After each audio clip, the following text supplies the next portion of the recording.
نحمدہ و نصلی علی رسولہ الکریم اما بعد۔ کل میں نے سورہ بقرہ کے چوتھے رکوع کا نصف حصہ تلاوت کیا تھا، یعنی 5 آیات، اگرچہ درس ہمارا کل صرف 1 آیت تک ہی ہو سکا۔ اب آج میں جو نصف ثانی ہے سورہ بقرہ کے چوتھے رکوع کا، اس کی تلاوت کر رہا ہوں۔ اعوذ باللہ من الشیطان الرجیم، بسم اللہ الرحمن الرحیم۔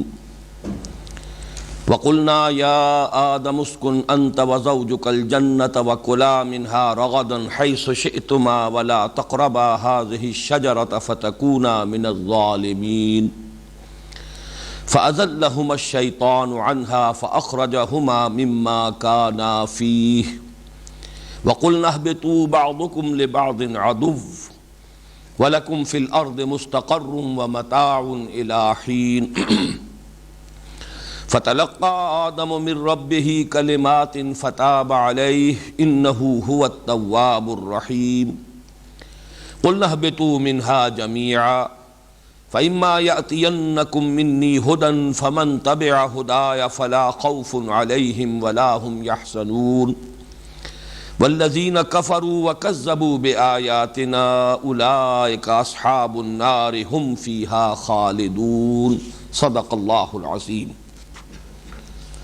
رب اشرح لی صدری ویسر لی امری واحلل عقدۃ من لسانی یفقہوا قولی۔ اللہم ربنا الہمنا رشدنا واعذنا من شرور انفسنا۔ اللہم ارنا الحق حقا وارزقنا اتباعہ وارنا الباطل باطلا وارزقنا اجتنابہ۔ اللہم ربنا زدنا علما، اللہم ربنا زدنا علما، آمین یا رب العالمین۔ کل میں نے عرض کیا تھا کہ سورہ بقرہ کا یہ چوتھا رکوع جس قدر اہم ہے اپنے مضامین کے اعتبار سے، اسی قدر مشکل بھی ہے، اور واقعہ یہ ہے کہ میرا اپنا احساس یہ ہے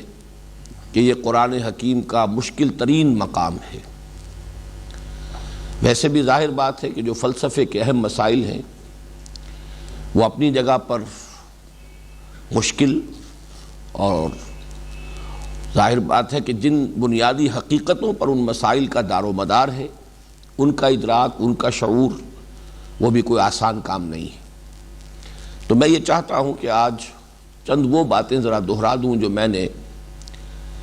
تعارف قرآن کے ضمن میں جو تمہیدی گفتگو کی تھی مسلسل درس قرآن کے اس دور ثانی کے آغاز کے وقت،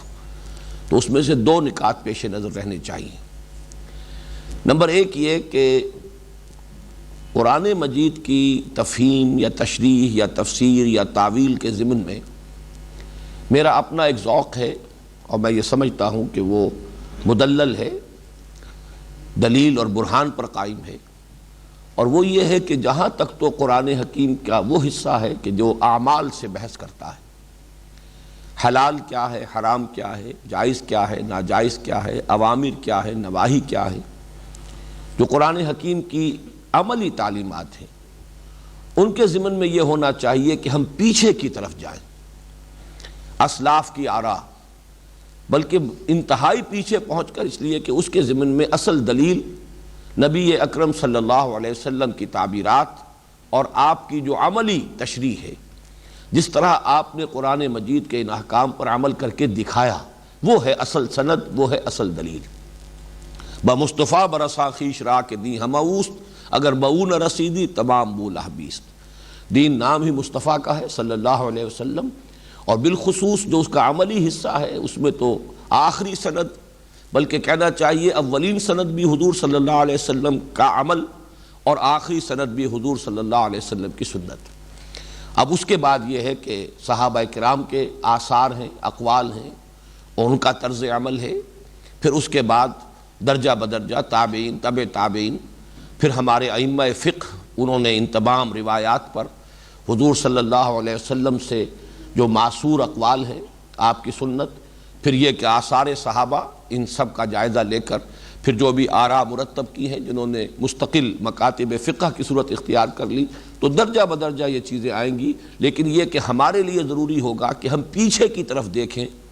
قرآن حکیم کی عملی تعلیمات کے ضمن میں رجوع کریں اسلاف کی طرف، اور یہاں تک کہ ہم اپنے آپ کو محمد الرسول اللہ صلی اللہ علیہ وسلم کے قدموں میں پہنچا دیں۔ لیکن جہاں تک ان مسائل کا تعلق ہے جو خالص علمی ہیں، بالخصوص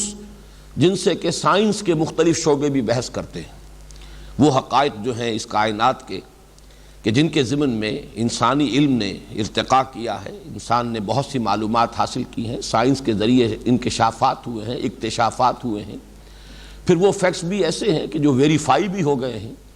ان کو پھر انسان نے ٹیکنالوجی کی بنیاد بنایا ہے۔ تو یہ تمام چیزیں جو ہیں قرآن حکیم میں ان کے بارے میں اگر کوئی حوالے ہیں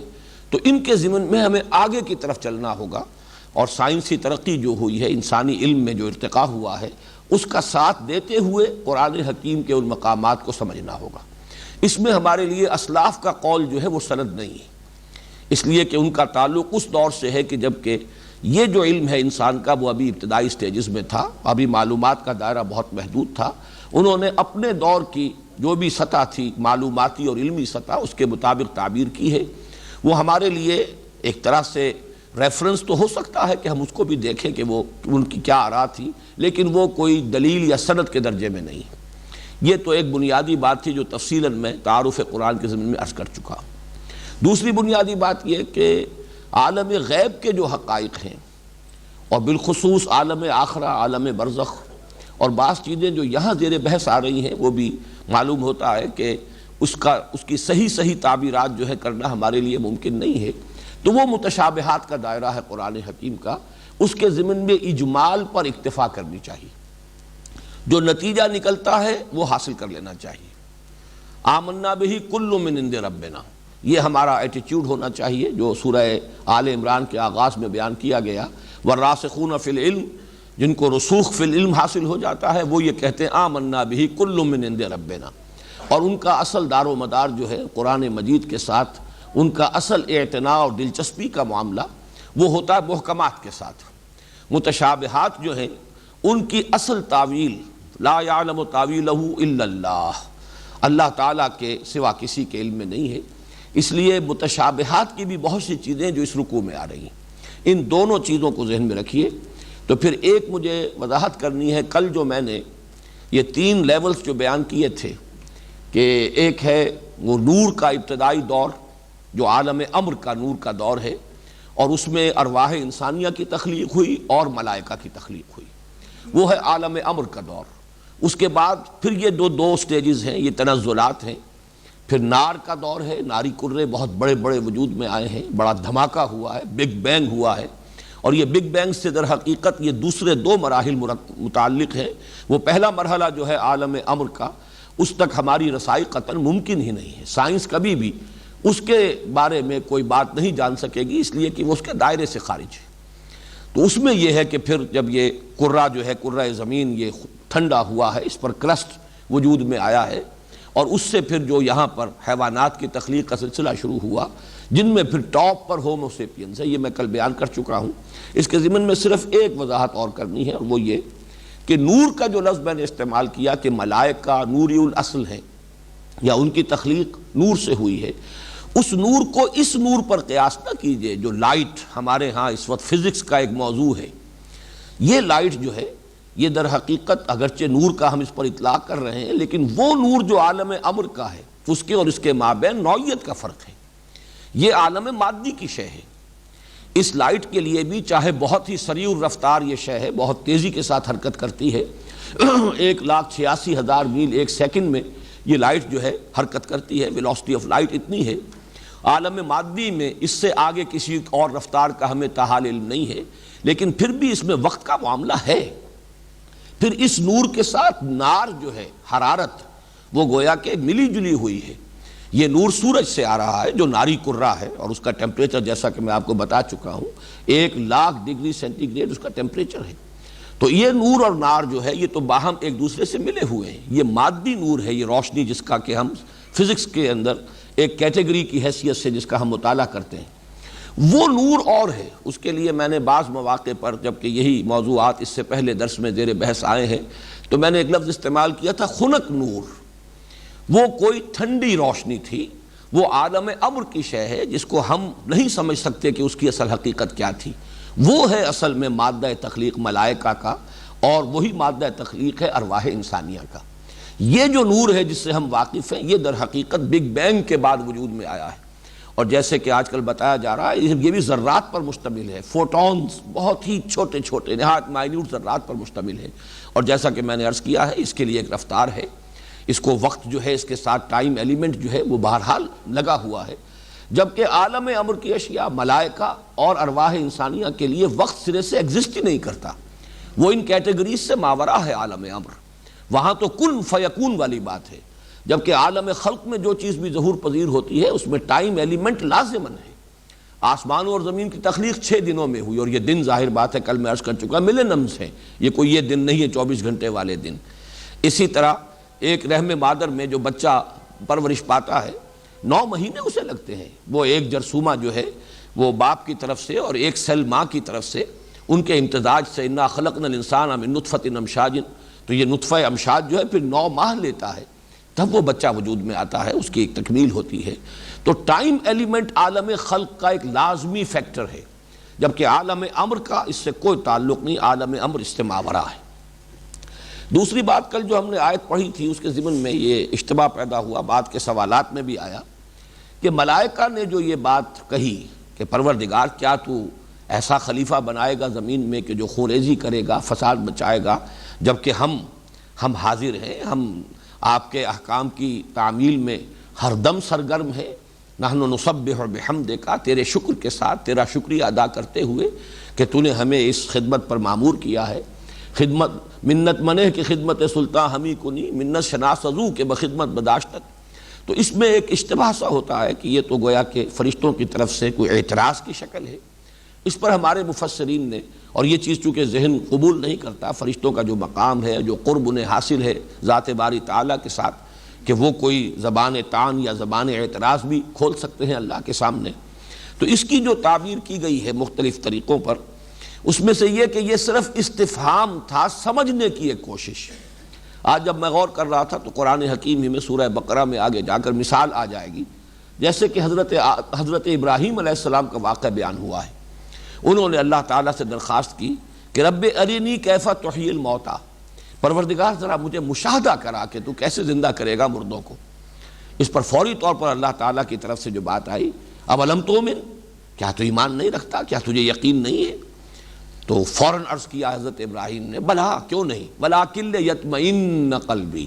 میں اپنے دل کا ذرا اطمینان چاہتا ہوں، یقین میں اور پختگی چاہتا ہوں، وہ یقین جو ہے وہ اذعان کے آخری درجے کو پہنچ جائے، یہ میری خواہش ہے، ایمان میرا ہے، تصدیق میں کرتا ہوں، مانتا ہوں۔ اسی درجے میں یہ بات سمجھیے کہ یہ بالکل وہی قول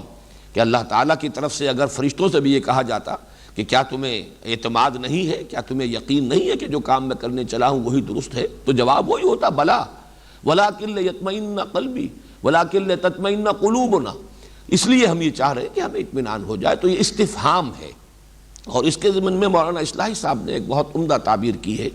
چونکہ وہ جو تعویل خاص ہے اس کے اعتبار سے، اور سورہ بقرہ میں جو اس حصے میں مضمون آ رہا ہے، اب آگے ہم بہت قریب پہنچ گئے اس کے، جہاں سے کہ یہود سے براہ راست خطاب شروع ہو جائے گا، اس سے بھی ایک ربط ہے اس کا، کہ اصل میں اس سرگزشت میں ایک آئینہ دکھایا جا رہا ہے کہ دعوت حق کے معاملے میں ایک شکل یہ ہو سکتی ہے کہ کوئی اشتباہ لاحق ہو جائے، کہیں کوئی اشکال ہو، بات سمجھ میں نہ آ رہی ہو، اس کی وجہ سے تاخیر ہو جائے اس دعوت کو قبول کرنے میں، تو یہ تو ظاہر بات ہے کہ اشتباہ جو ہے، شبہ اگر واقع ہوا شبہ رفع بھی ہو جائے گا، اشکال ہے اشکال رفع ہو جائے گا، ایسے لوگ جو ہے جب حقیقت منکشف ہو جائے گی بات کو تسلیم کر لیں گے۔ لیکن ایک ہوتا ہے انکار تکبر کی بنیاد پر، تکبر ہو، حسد ہو، یہ تکبر اور حسد کی بنیاد پر جو انکار ہوتا ہے یہ مستقل ہوتا ہے، دائمی ہوتا ہے، یہ رفع ہونے والا نہیں ہوتا۔ گویا کہ یہ فرشتوں کو جو اشکال پیش آیا یا جو اشتباہ ہوا، اللہ تعالیٰ کی طرف سے اس کی وضاحت ہو گئی اور انہوں نے اسے قبول کر لیا۔ یہ گویا کہ طرز عمل تھا ان لوگوں کا کہ جنہیں حضور صلی اللہ علیہ وسلم کی بات کو سمجھنے میں کچھ وقت لگا،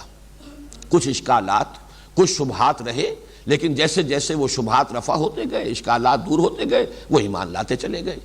اس کے برعکس جو علماء یہود کا طرز عمل تھا وہ تھا تکبر اور حسد کی بنیاد پر، کہ یہ گھٹیا قوم ہے بنی اسماعیل، اور ہم جو ہے اعلیٰ نسل سے ہیں، chosen people of the lord, ابھی تک یہ ہماری ہی ایک امتیازی شان رہی ہے، نبوت اور رسالت اور کتابوں کا نزول جو ہے وہ ہم سے متعلق رہا ہے۔ آج یہ نعمت ہم سے اگر سلب کر کے ان کو دی جا رہی ہے تو اس کے باوجود کہ وہ پہچان گئے، قرآن مجید بار بار کہتا ہے کہ یعرفونہ کما یعرفون ابناہم، ایسے پہچانتے ہیں محمد کو صلی اللہ علیہ وسلم جیسے کہ اپنے بیٹوں کو پہچانتے ہیں۔ لیکن حسد اور تکبر کا کوئی علاج نہیں ہے، یعنی وہ جو ہمارے ہاں ایک کولوکیل لینگویج میں کہا جاتا ہے کہ سوتے کو جگایا جا سکتا ہے، جاگتے کو جگانا ممکن نہیں ہے۔ جنہیں اشتباہ ہو گویا کہ وہ سوئے ہوئے تھے، آپ نے جگا دیا، جاگ گئے، لیکن جو جاگے ہوئے ہیں، پہچانے ہوئے ہیں، اور اصل میں ان کے انکار کا سبب جو ہے وہ تکبر ہے، استکبار اور حسد، تو ان کے کوئی علاج نہیں ہے۔ تو یہ گویا کہ سرگزشت آدم و ابلیس کی جو تفصیل یہاں آ رہی ہے، ایک طرح سے تمہید بن رہی ہے، آئینہ دکھایا جا رہا ہے علماء یہود کو کہ تمہارا طرز عمل ابلیس کے مشابہ ہے، جس بنیاد پر کہ اس نے استکبار کیا اور استکبار کی بنیاد پر وہ پھر کفر کی روش اختیار کی، اللہ تعالیٰ کی نافرمانی کی، راندہ درگاہ ہو گیا۔ بعین ہی یہی روش ہے جو تم اختیار کر رہے ہو۔ باقی یہ کہ یہ استفہام کے درجے کی ایک شے ہے کہ جو پیش کیا گیا، البتہ اس میں ایک امکان کے درجے میں، وہ میں نے جیسا کل عرض کیا تھا کہ دو رائے ہیں اہل سنت کا، زیادہ اجماع تو اسی بات پر ہے کہ فرشتوں میں کسی شر پر یا معصیت کا ان میں مادہ ہی سرے سے نہیں ہے، اور ایک رائے یہ ہے خاص طور پر معتزلہ کی کہ ایسا نہیں ہے کہ وہ شر پر قادر نہ ہو یا مادہ موجود نہ ہو، بلکہ یہ کہ ان کے سامنے حقائق اتنے روشن ہیں کہ وہ معصیت کا ارتکاب کرتے نہیں۔ ایک یہ ہے کہ کوئی معصیت کا ارتکاب کرتا نہ ہو، ایک یہ ہے کہ وہ معصیت کا ارتکاب کر سکتا نہ ہو، ان دونوں میں فرق ہے۔ معصومیت جو ہے خود انبیاء کرام کی وہ بھی اسی درجے میں ہے، یہ نہیں ہے کہ ان کے ساتھ نفس نہیں تھا یا ان کے اندر کوئی یعنی اس طرح کا کوئی جذبہ یا خیال بھی پیدا نہیں ہو سکتا تھا، یہ بات نہیں ہے، بشریت ان کی تھی۔ لیکن یہ کہ معصومیت مراد کیا ہے کہ محفوظ تھے، اللہ تعالیٰ بر وقت رہنمائی فرماتا تھا، اور اگر کوئی غلط خیال کبھی پیدا ہو بھی جاتا تھا تو اس کی طرف سے خصوصی حفاظت کا اہتمام ہوتا تھا۔ اسی طریقے سے اگر فرشتوں کے اندر بھی اگر اس قول کو مانا جائے تو یہ کہ اس کے ساتھ تعویل یہ ہو جائے گی کہ یہ ایک وسوسہ تھا جو ان کے ذہن میں آیا، اور ہمارے ہاں اصول یہی ہے، وسوسہ جب تک کہ رہے اور اس پر کوئی عمل نہ کرے انسان تو اس پر کوئی گرفت نہیں ہے۔ تو ہو سکتا ہے کہ فرشتوں کو یہ احساس ہوا ہو کہ ہم اس کے اہل ہیں، خلافت کا یہ منصب جو ہے یہ آدم کو یا ذریت آدم کو جو دیا جا رہا ہے، تو ہمارے اندر ظاہر بات ہے کہ وہ سارے تقاضے پورے ہیں، نحن نسبح بحمدک ونقدس لک۔ تو اس درجے میں جب کہ ان کے سامنے بات واضح ہو گئی، انہوں نے تسلیم کر لیا، تو پھر اس میں کوئی ان کے اوپر کوئی ملامت کا پہلو نہیں ہے۔ تو یہ ایک استفہام اور اشکال کو رفع کرنے کی کوشش ہے۔ اب آگے چلیے، وَعَلَّمَ آدَمَ الْأَسْمَاءَ كُلَّهَا، اور اللہ نے سکھا دیے آدم کو نام کل کے کل۔ ثُمَّ عَرَضَهُمْ عَلَى الْمَلَائِكَةِ، پھر پیش کیا ان کو فرشتوں کے سامنے۔ عرضہم، ظاہر بات ہے یہاں حضرت آدم مراد نہیں ہے، بلکہ وہ اشیاء یا وہ اشخاص، اس کی وضاحت میں بعد میں کروں گا، جن کے نام حضرت آدم کو سکھائے گئے۔ فقال انبئونی باسماء ہؤلاء ان کنتم صادقین، اور فرمایا فرشتوں سے کہ اب مجھے بتاؤ ان کے نام اگر تم صادق ہو، اور صادق کا لفظ عربی زبان میں صرف سچ کے لیے نہیں آتا، درست ہونا کسی شے کا، اگر تمہارا خیال صحیح ہے، اگر تمہارا موقف درست ہے تو ان کے نام مجھے بتاؤ۔ اسی طرح کذب جو ہے جھوٹ، وہ جھوٹ کے لیے بھی آتا ہے جبکہ آدمی جان بوجھ کر کوئی خلاف حقیقت بات کہہ رہا ہو یا بیان کر رہا ہو، اور اگر مغالطے میں بھی آ کر کوئی شخص خلاف حقیقت بات کر رہا ہو، خلاف واقعہ بات کر رہا ہو، تو اس پر بھی کذب کا اطلاق ہو جاتا ہے۔ تو یہ صدق اور کذب جو ہے اردو میں ہم ان کا جو مفہوم سمجھتے ہیں عربی میں اس سے وسیع تر ہے۔ تو فرمایا کہ ثم عرضهم على الملائکۃ فقال انبئونی باسماء هؤلاء ان کنتم صادقین قالوا سبحانک لا علم لنا الا ما علمتنا، فرشتوں نے عرض کیا تو پاک ہے اور ہمیں کوئی علم حاصل نہیں ہے سوائے اس کے کہ جو تو نے ہمیں علم عطا کیا، انک انت العلیم الحکیم، یقیناً تو ہی ہے کل علم رکھنے والا اور پوری حکمت کا احاطہ کرنے والا۔ یہاں پر جو اسلوب حصر کا ہے، انک انت العلیم، یقیناً تو ہی واحد ہستی ہے کہ جو پورے علم کا احاطہ کرتی ہے، جس کے پاس کل علم ہے، ہر شے جس کے علم میں ہے، اور الحکیم جو حکمت کا بھی احاطہ کرنے والی ذات ہے، وہ تو ہی ہے اور تیری ہی ذات ہے واحد۔ قال یا آدم انبئہم باسمائہم، اللہ نے فرمایا کہ اے آدم اب بتاؤ انہیں ان کے نام. فلما انباہم باسمائہم، تو جب آدم نے بتا دیے انہیں ان کے نام، قال الم اقل لکم انی اعلم غیب السماوات والارض، اللہ تعالیٰ نے فرمایا کیا میں نے تم سے نہیں کہا تھا کہ میں جانتا ہوں آسمانوں اور زمین کا ہر چھپی ہوئی شے کو،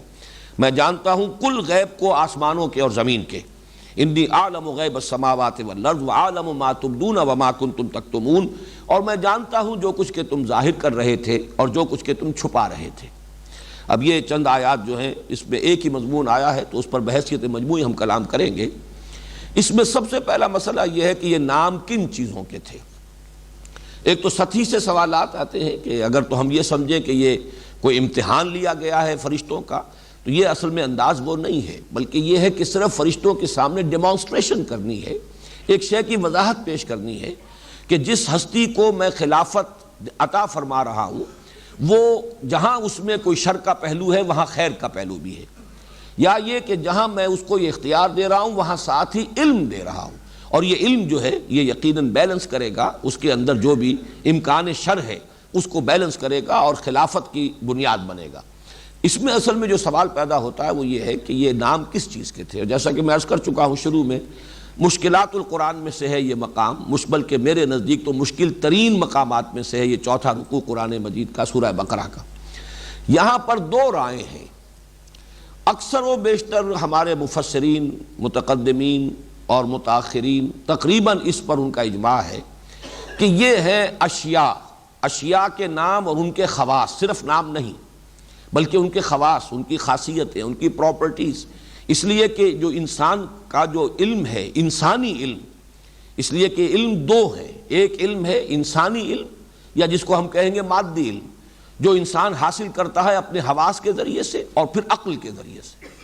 حواس جو ہیں ہمارے معلومات فراہم کرتے ہیں، سینس ڈیٹا جسے ہم کہتے ہیں، وہ ڈیٹا فراہم ہو گیا، آنکھ نے دیکھا، کان نے سنا، کہیں کچھ چکھا، کچھ چھوا،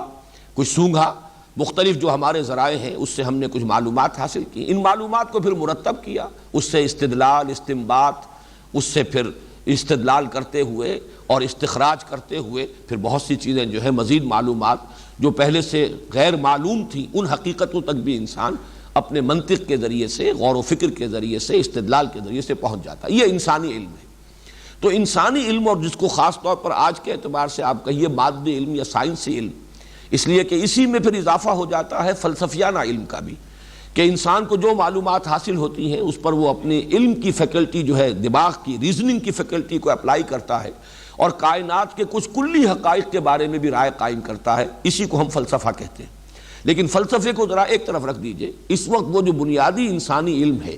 یعنی حواس کے ذریعے سے حاصل شدہ معلومات اور ان معلومات سے مزید استدلال اور استنباط کے ذریعے سے کچھ اور چیزوں کو معلوم کرتے ہوئے آگے بڑھنا قدم بہ قدم، یہ علم جو ہے ترقی کرتا چلا آ رہا ہے. جیسے کہ آپ کو معلوم ہے کہ کبھی شاید اتفاقاً ہی ہوا ہو کہ دو پتھر آپس میں ٹکرائے ہوں اور چنگاری پیدا ہو گئی ہو. جس انسان نے پہلی مرتبہ اس کا مشاہدہ کیا ہوگا تو ایک بہت بڑا اکتشاف ہوا اس کے سامنے، بڑا انکشاف ہوا، اور اس کے بعد وہ جو ہے پتھروں کو ٹکرا کر چنگاری پیدا کر کے آگ کی دریافت ہو گئی، کہ جو ایک بہت بڑی سورس تھی انرجی کی، یہی واحد سورس ہوگی پہلے، اور بہت بڑا موجد قرار پایا ہوگا وہ انسان جس نے آگ دریافت کی. اسی طریقے سے رفتہ رفتہ یہ سبھی دیکھتے رہے ہوں گے کہ اوپر سے پھل درختوں کے جو ہیں گرتے ہیں زمین کی طرف آتے ہیں، لیکن ایک سائنسدان نے بیٹھ کر دیکھا، مشاہدہ کیا، اس سے نتیجہ نکالا کہ معلوم ہوتا ہے کہ زمین میں کوئی قوت ہے، کوئی کشش ثقل ہے کہ جو ان چیزوں کو اپنی طرف کھینچتی ہے. یا یہ کہ اس آگ کے اوپر پانی اگر کبھی کسی نے رکھا ہو دیگچی میں اور وہ اس نے کہیں دیکھا ہو کہ وہ بھاپ کی وجہ سے اس کا ڈھکن جو ہے دیگچی کا وہ ہل رہا ہے، تو اسے اندازہ ہوا کہ یہ کوئی طاقت ہے اس کے اندر، کوئی قوت ہے جو اس ڈھکن کو ہلا رہی ہے. چنانچہ بھاپ جو ہے اس کے اندر جو قوت اللہ نے رکھی ہوئی وہ انسان کو معلوم ہو، اسٹیم انجن دریافت ہو گئے. یہ تدریجاً ارتقاء ہو رہا ہے انسانی علم کا. لیکن اس علم کو اگر آپ دیکھیں گے تو وہ کیا ہے؟ انسان کا مشاہدہ، کوئی شے، کوئی فینومینن اس نے دیکھا، پھر اس کے لیے کوئی نام تجویز کیا، کوئی عنوان، اور یہ ناموں کے ذریعے ہی سے انسان نے اپنی معلومات کو منضبط کیا، مرتب کیا. انہی کے حوالے سے پھر یہ علم جو ہے ایک نسل سے اگلی نسل کو منتقل ہوا. تو یہ علم الاسماء جو حضرت آدم علیہ السلام کو دے دیا گیا، اور یہاں اس کو شامل رکھ لیجئے کہ یہ پوٹینشلی گویا کہ پورا وہ علم حضرت آدم کو دے دیا گیا تھا. یہ اسی کی ایکسفولیشن ہے، اسی کا ظہور ہے جو تدریجاً ہو رہا ہے۔ اس کو ہم یوں بھی تعبیر کر سکتے ہیں کہ اس علم کی کہ حاصل کرنے کے جو ذرائع ہیں، جو آلات ہیں، وہ آدم کو عطا کر دیے گئے۔ سمع، ان السمع والبصر والفؤاد کل اولئک کان عنہ مسئولا، ان میں وہ استعداد تھی، تو گویا کہ ان کے ذریعے سے جو کل علم انسان کو حاصل ہونے والا ہے، گویا کہ وہ پورا علم حضرت آدم علیہ السلام کو دے دیا گیا۔ یہ مختلف تعبیرات جو ہیں اس کی ہوں گی۔ حقیقت یہ ہے کہ اکثر و بیشتر لوگوں نے علم الاسماء سے مراد یہی لیا ہے، اشیاء کا علم، یعنی یہ جو سائنٹیفک علم ہے، مختلف اشیاء، مختلف چیزیں، ان کے خواص، ان کی properties, physical phenomena, physical forces, ان کے لیے پھر عنوانات طے کرنا، اس کے لیے ٹرمز ایجاد کرنا، اس کے حوالے سے علم کو آگے بڑھانا، یہ مراد لیا ہے اکثر و بیشتر علماء نے۔ اس میں ایک ذرا ہٹ کر بات کہی ہے مولانا امین احسن اصلاحی صاحب نے۔ دلیل ان کی یہ ہے کہ یہاں جو ضمیریں آ رہی ہیں وہ ذوی العقول کے لیے استعمال ہونے والی ضمیریں ہیں، چنانچہ ثم عرضہم، پھر پیش کیا ان کو ملائکہ کے سامنے۔ اب یہ ہم کی ضمیر جو ہے ذوی العقول کے لیے ہے۔ اسی طریقے سے انبئونی باسماء ہؤلاء، ان لوگوں کے نام بتاؤ۔ اس سے انہوں نے ایک نتیجہ برآمد کیا ہے کہ اصل میں حضرت آدم علیہ السلام کی وہ ذریت جس کا تذکرہ ہو چکا ہے، ارواح کی شکل میں ان سب کی تخلیق ہو چکی تھی، تو حضرت آدم علیہ السلام کی ذریت کے اندر جو عظیم شخصیتیں پیدا ہونے والی تھیں، جن میں عظیم ترین شخصیت حضرت محمد صلی اللہ علیہ وسلم ہے، پھر انہی میں ابراہیم اور انہی میں نوح اور انہی میں عیسیٰ، انہی میں موسیٰ علیہ السلام اور صلی اللہ علیہ وسلم، تو یہ ان کا گویا کہ مشاہدہ کرایا گیا۔ ان جو ارواح تھی ان میں بھی وہ نورانیت یقیناً ہوگی، جھلک رہی ہوگی، ان کا مشاہدہ کرایا گیا اور پوچھا گیا۔ حضرت آدم کو ان کے نام بتا دیے گئے، اور پھر یہ کہ فرشتوں کے سامنے ان کو پیش کیا گیا کہ جہاں یہاں شیاطین بھی پیدا ہوں گے، بڑے سرکش لوگ بھی ہوں گے، یہاں نمرود اور اگر فراعنہ بھی ہوں گے، نماردہ بھی ہوں گے، لیکن یہ کہ اسی نسل آدم کے اندر یہ خیر کے پیکر بھی ہوں گے، جو کہ ہر اعتبار سے نیکی کے، بھلائی کے علمبردار، اور ان کے اپنے عمل میں، اپنے کردار میں بلندی ہوگی، ترفع ہوگا۔ تو گویا کہ یہ ایک رائے ہے جو اصلاحی صاحب نے محض اس دلیل کی بنیاد پر کہ یہاں ذوی العقول کے لیے ضمیریں آ رہی ہیں، اس سے مراد ہے کچھ انسانوں کے، ذریت آدم کے نیک لوگوں کے نام اور ان کا مشاہدہ کرا دیا گیا، اور اس سے گویا کہ ملائکہ کو یہ اطمینان دلا دیا گیا کہ ٹھیک ہے، چونکہ اس کو اختیار دیا جا رہا ہے، اسے اٹانومی دی جا رہی ہے، اس کو خلافت دی جا رہی ہے، تو شر کا امکان بھی ہے، تمہارا یہ اشتباہ جو ہے غلط نہیں ہے کہ یہ فساد مچائے گا، یفسد فی الارض یفسد فیہا ویسفک الدماء، اور خونریزی کرے گا، لیکن یہ کہ اس کے ساتھ ساتھ یہ نیک ہستیاں بھی ہیں کہ جو اس ذریت آدم کے اندر پیدا ہوں گی، کہ جو زمین کو خیر سے بھر دیں گی، یہ بھی وہ ساتھ کے ساتھ موجود ہے۔ یہ رائے ہے مولانا اصلاحی صاحب کی۔ اور ایک اعتبار سے جیسے کہ میں نے عرض کیا کہ کچھ وزن بنتا ہے ان کی اس رائے میں کہ یہاں پر ضمائر وہ ہیں کہ جو ذوی العقول کے لیے استعمال ہوتے ہیں، لیکن یہ کہ اکثر و بیشتر مفسرین نے جب وہ رائے دی ہے جو میں پہلے بیان کر چکا ہوں، تو اس میں اس کا جواب یہی ہوگا کہ چونکہ تمام علم حضرت آدم علیہ السلام کو دیا گیا، اشخاص بھی آئے اس میں اور وہ اشیاء بھی آئیں، تو اس اعتبار سے برسبیل تغلیب یہ وہ ضمائر وہ استعمال کر دیے گئے جو ذوی العقول کے لیے ہیں، لیکن یہ ضروری نہیں ہے کہ انہی کا پر حصر ہو رہا ہو، بلکہ یہ کہ وہ تمام اشیاء کا علم ہے۔ میرے نزدیک بھی جو اصل موضوع ہے خلافت، اس کے ساتھ تعلق رکھنے والی اور زیادہ مناسبت رکھنے والی رائے یہی ہے کہ یہ علم اسماء وہ انسانی علم ہے جو انسان نے اپنے ذرائع سے تدریجاً حاصل کیا، اپنے مشاہدے سے، ان السمع والبصر،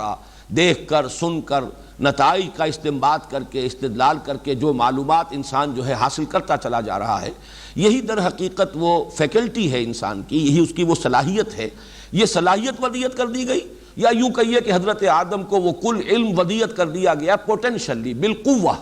اسی کا جو بالقوہ تھا وہی علم ہے کہ جو اب بالفعل اور ایکچولی اب اس کا ظہور ہو رہا ہے۔ یہ سب اسی کی ایکسفولیشن ہے۔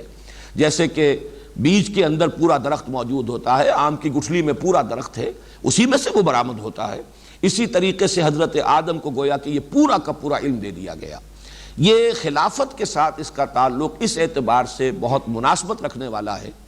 کہ یہ علم ہے در حقیقت کہ جو اس کائنات کو مسخر کرنے کے لیے حضرت آدم علیہ السلام اور ان کی ذریت کو دیا گیا ہے۔ سخر لکم، جو میں نے 2 مقامات پر آپ سے عرض کیا، سخر لکم ما فی السماوات و ما فی الارض، جہاں تک تو ہے خلق لکم ما فی الارض جمیعا، وہاں صرف زمین کا معاملہ ہے. ہماری ضروریات کی باہم رسانی کے لیے اور ہماری جو بھی دسترس ہے اس کی حد تک تو زمین میں جو کچھ پیدا کیا گیا وہ ہمارے لیے. خلافت عرضی ہمیں دی گئی ہے، خلافت پوری کائنات کی نہیں دی گئی.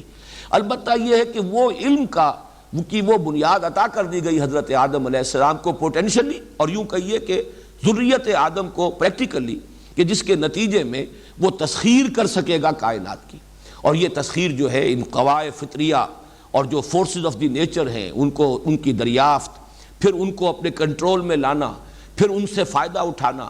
آج جو انرجی کے جو مختلف جو خزانے ہیں جس طریقے سے کہ انسان کے اختیار میں آتے چلے جا رہے ہیں، چاند تک اس کی رسائی ہو چکی ہے، ہو سکتا ہے کہ اور بھی ترقی ہو. تو جیسا کہ دجال کا لفظ آتا ہے اور دجال کے بارے میں جو صفات آئی ہیں احادیث کے اندر، وہ یہی تسخیر ہے. یہ تسخیر اصلاً کوئی شر نہیں ہے. یہ تسخیر تو وہ ہے کہ جو خود اللہ تعالیٰ کی طرف سے عطا کردہ صلاحیتوں کے ذریعے سے ہو رہی ہے. اصلاً یہ ایول نہیں ہے، شر نہیں ہے. اس کو شر بنا دیا اس چیز نے کہ وہ جو روحانی ترقی ساتھ ہونی چاہیے، جو ایمان باللہ ہونا چاہیے، جو اصل حقائق انسان کے سامنے رہنے چاہیے، اپنی اصل حیثیت کو جو سمجھنا چاہیے خالق کائنات کے حوالے سے اور اس سے نسبت سے، اگر انسان کے نگاہوں سے وہ چیزیں اوجھل ہو جائے اور صرف یہ دنیا اور عالم مادی ہی اس کے پیش نظر رہ جائے، تو یہی گویا کہ وہ کانا دجال والا جو تصور ہے کہ دو آنکھیں اللہ نے عطا فرمائی انسان کو. ایک آنکھ یہ علم انسانی ہے کہ جس کے ساری کی ساری مشینری، اس کی پوری فیکلٹی، اس کے سارے آلات، اس کے ذرائع انسان میں ودیعت کر دیے گئے. یہ ایک آنکھ ہے، یہ ایک علم ہے جس کا کہ دائرہ اس کے لیے کھلا ہوا ہے، جس کا دروازہ اور میدان وسیع ہے. دوسرا علم وہ ہے جس پر کہ یہ رکوع ختم ہوگا. فَإِمَّا يَأْتِيَنَّكُم مِّنِّي هُدًى فَمَن تَبِعَ هُدَايَ فَلَا خَوْفٌ عَلَيْهِمْ وَلَا هُمْ يَحْزَنُونَ. تو جب بھی تمہارے پاس میری طرف سے ہدایت آئے گی، یہ علم وحی ہے جو اللہ تعالیٰ نے انبیاء کے ذریعے سے، اور یہ سلسلہ جو ہے حضرت آدم ہی سے شروع ہوا ہے اور حضرت محمد صلی اللہ علیہ وسلم پر وہ تکمیل پذیر ہوا. یہ سلسلہ ہدایت یہ دوسرا علم ہے جو عام طور پر میں نے یہ بھی مضامین جو ہے وہ تعارف قرآن کے ضمن میں اس وقت کچھ تفصیل سے عرض کیے تھے. العلم و علمان جو عام کہاوت ہے، علم دو ہے، ایک یہ مادی علم ہے اور ایک وہ علم ہدایت ہے جو علم وحی کے ذریعے سے انسان کو حاصل ہوا ہے. اس کا ذریعہ وحی ہے. اس مادی علم کا ذریعہ ہمارے یہ حواس اور ہماری یہ عقل ہے. اصل میں اسی سے در حقیقت سارا فساد پیدا ہوا ہے کہ جب اس وحی کے علم سے انسان نے منہ موڑ لیا، اس ہدایت کو اس نے ترک کر دیا، اس کی پیروی اختیار کرنی چھوڑ دی، تو اب یہ مادی ترقی اس کے گلے کا ہار ہے. یہ اب ڈسٹرکٹیو فورس ہے کہ جو جمع ہوتی چلی جا رہی ہے.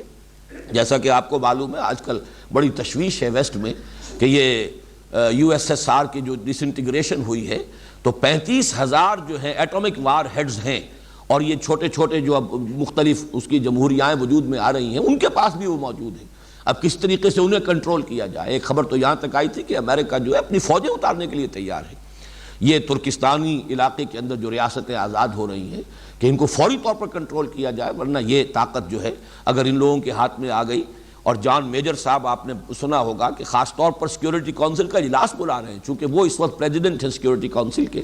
تو انہوں نے اسی ایشو پر اجلاس بلایا ہے کہ جلد از جلد ہمیں اہتمام کرنا چاہیے کہ تھرڈ ورلڈ تک یہ ٹیکنالوجی کہیں ان جمہوریاؤں کے ذریعے سے کہ جو اب آزاد ہو گئی ہیں کہیں ان کے ذریعے سے منتقل نہ ہو جائے. اس لیے کہ وہ تو چند ایٹم بم ہیں جو کافی ہیں پورے امریکہ کے لیے، چند ہے کہ جو شاید پوری اس دنیا کی ہلاکت کا ذریعہ بن جائے. ہائیڈروجن بم اور اس سے آگے کی نہ معلوم کتنی کچھ اور جو ہے ہلاکت آفری قوتیں جمع کر لی ہیں انسان نے. تو یہ ہے در حقیقت دجالیت اس وجہ سے بن گئی کہ یہ علم اب یک رخا ہو گیا. دونوں آنکھوں میں سے ایک آنکھ بند ہے، وہی کی آنکھ انسان نے ادھر سے اپنی آنکھ بند کر لی، اور صرف یہ مادی علم کا جو ہے دائرہ اس کا وہ آگے بڑھتا چلا گیا، پھیلتا چلا گیا. معلومات کا ذخیرہ بے انتہا بڑھتا چلا گیا. ٹیکنالوجی ترقی کر رہی ہے، چاند پر انسانی قدم اتر چکے ہیں اور بہت دور دور تک انسان ہو کر آ گیا ہے، چاہے کسی اور کرے پر ابھی اترا نہیں ہے. یہ ساری در حقیقت ایکسفولیشن ہے اس علم اسماء کی جو حضرت آدم علیہ السلام کو دیا گیا. اور خلافت کا تعلق اسی علم سے ہے. میں بلکہ سوچ رہا تھا، یہ خیال آیا ہے مجھے ان دنوں کہ دوسرا لفظ جو آتا ہے امامت، جو ہمارے ہاں بھی جو خلافت کے موضوع پر سیمینار ہوا تھا تو ایک عالم دین نے ان دونوں کو جمع کیا. یہ امامت کا تعلق در حقیقت اس سے ہے، وہ جو علم ہدایت ہے وحی کا، وہ ہے امامت. حضرت ابراہیم علیہ السلام کی کوئی حکومت زمین میں قائم نہیں ہوئی، حضرت ابراہیم علیہ السلام کی جو چیز دی گئی تھی انی جاعلک للناس اماما، وہ یہ ہے کہ اب آپ ہی کی ذریت میں نبوت اور یہ رسالت رہے گی، کتابیں آئیں گی۔ حضرت موسیٰ علیہ السلام بھی ذریت ابراہیم میں سے ہیں، تمام انبیاء بنی اسرائیل ذریت ابراہیم میں سے ہیں، اور آخری رسول محمد صلی اللہ علیہ وسلم بھی ذریت ابراہیم میں سے ہیں۔ تو امامت جو ہے وہ اس کا تعلق اس علم کے سے ہے، لیکن خلافت کا تعلق جو زمین کو پر خلافت عطا کی گئی حضرت آدم علیہ السلام کو، وہ در حقیقت اس کی بنیاد یہ علم انسانی ہے جس کو یہاں علم اسماء سے تعبیر کیا گیا۔ وَعَلَّمَ آدَمَ الْأَسْمَاءَ كُلَّهَا ثُمَّ عَرَضَهُمْ عَلَى الْمَلَائِكَةِ فَقَالَ أَنبِئُونِي بِأَسْمَاءِ هَؤُلَاءِ إِن كُنتُمْ صَادِقِينَ۔ اب اس میں بھی کوئی مقابلہ کرانا پیش نظر نہیں تھا، اس حقیقت کو صرف بتانا تھا کہ یہ علم ہم ان آدم کو دے رہے ہیں، اس کی بنیاد پر یہ خلافت ارضی کا یہ حقدار ہے، اس کا اہل ہے۔ باقی یہ ہے کہ یہ بات بعض مفسرین نے لکھی ہے کہ اگرچہ فرشتوں کے پاس بھی علم ہے، لیکن فرشتوں کا علم محدود ہے اس شعبے سے متعلق کہ جو شعبہ ان کے چارج میں دیا گیا،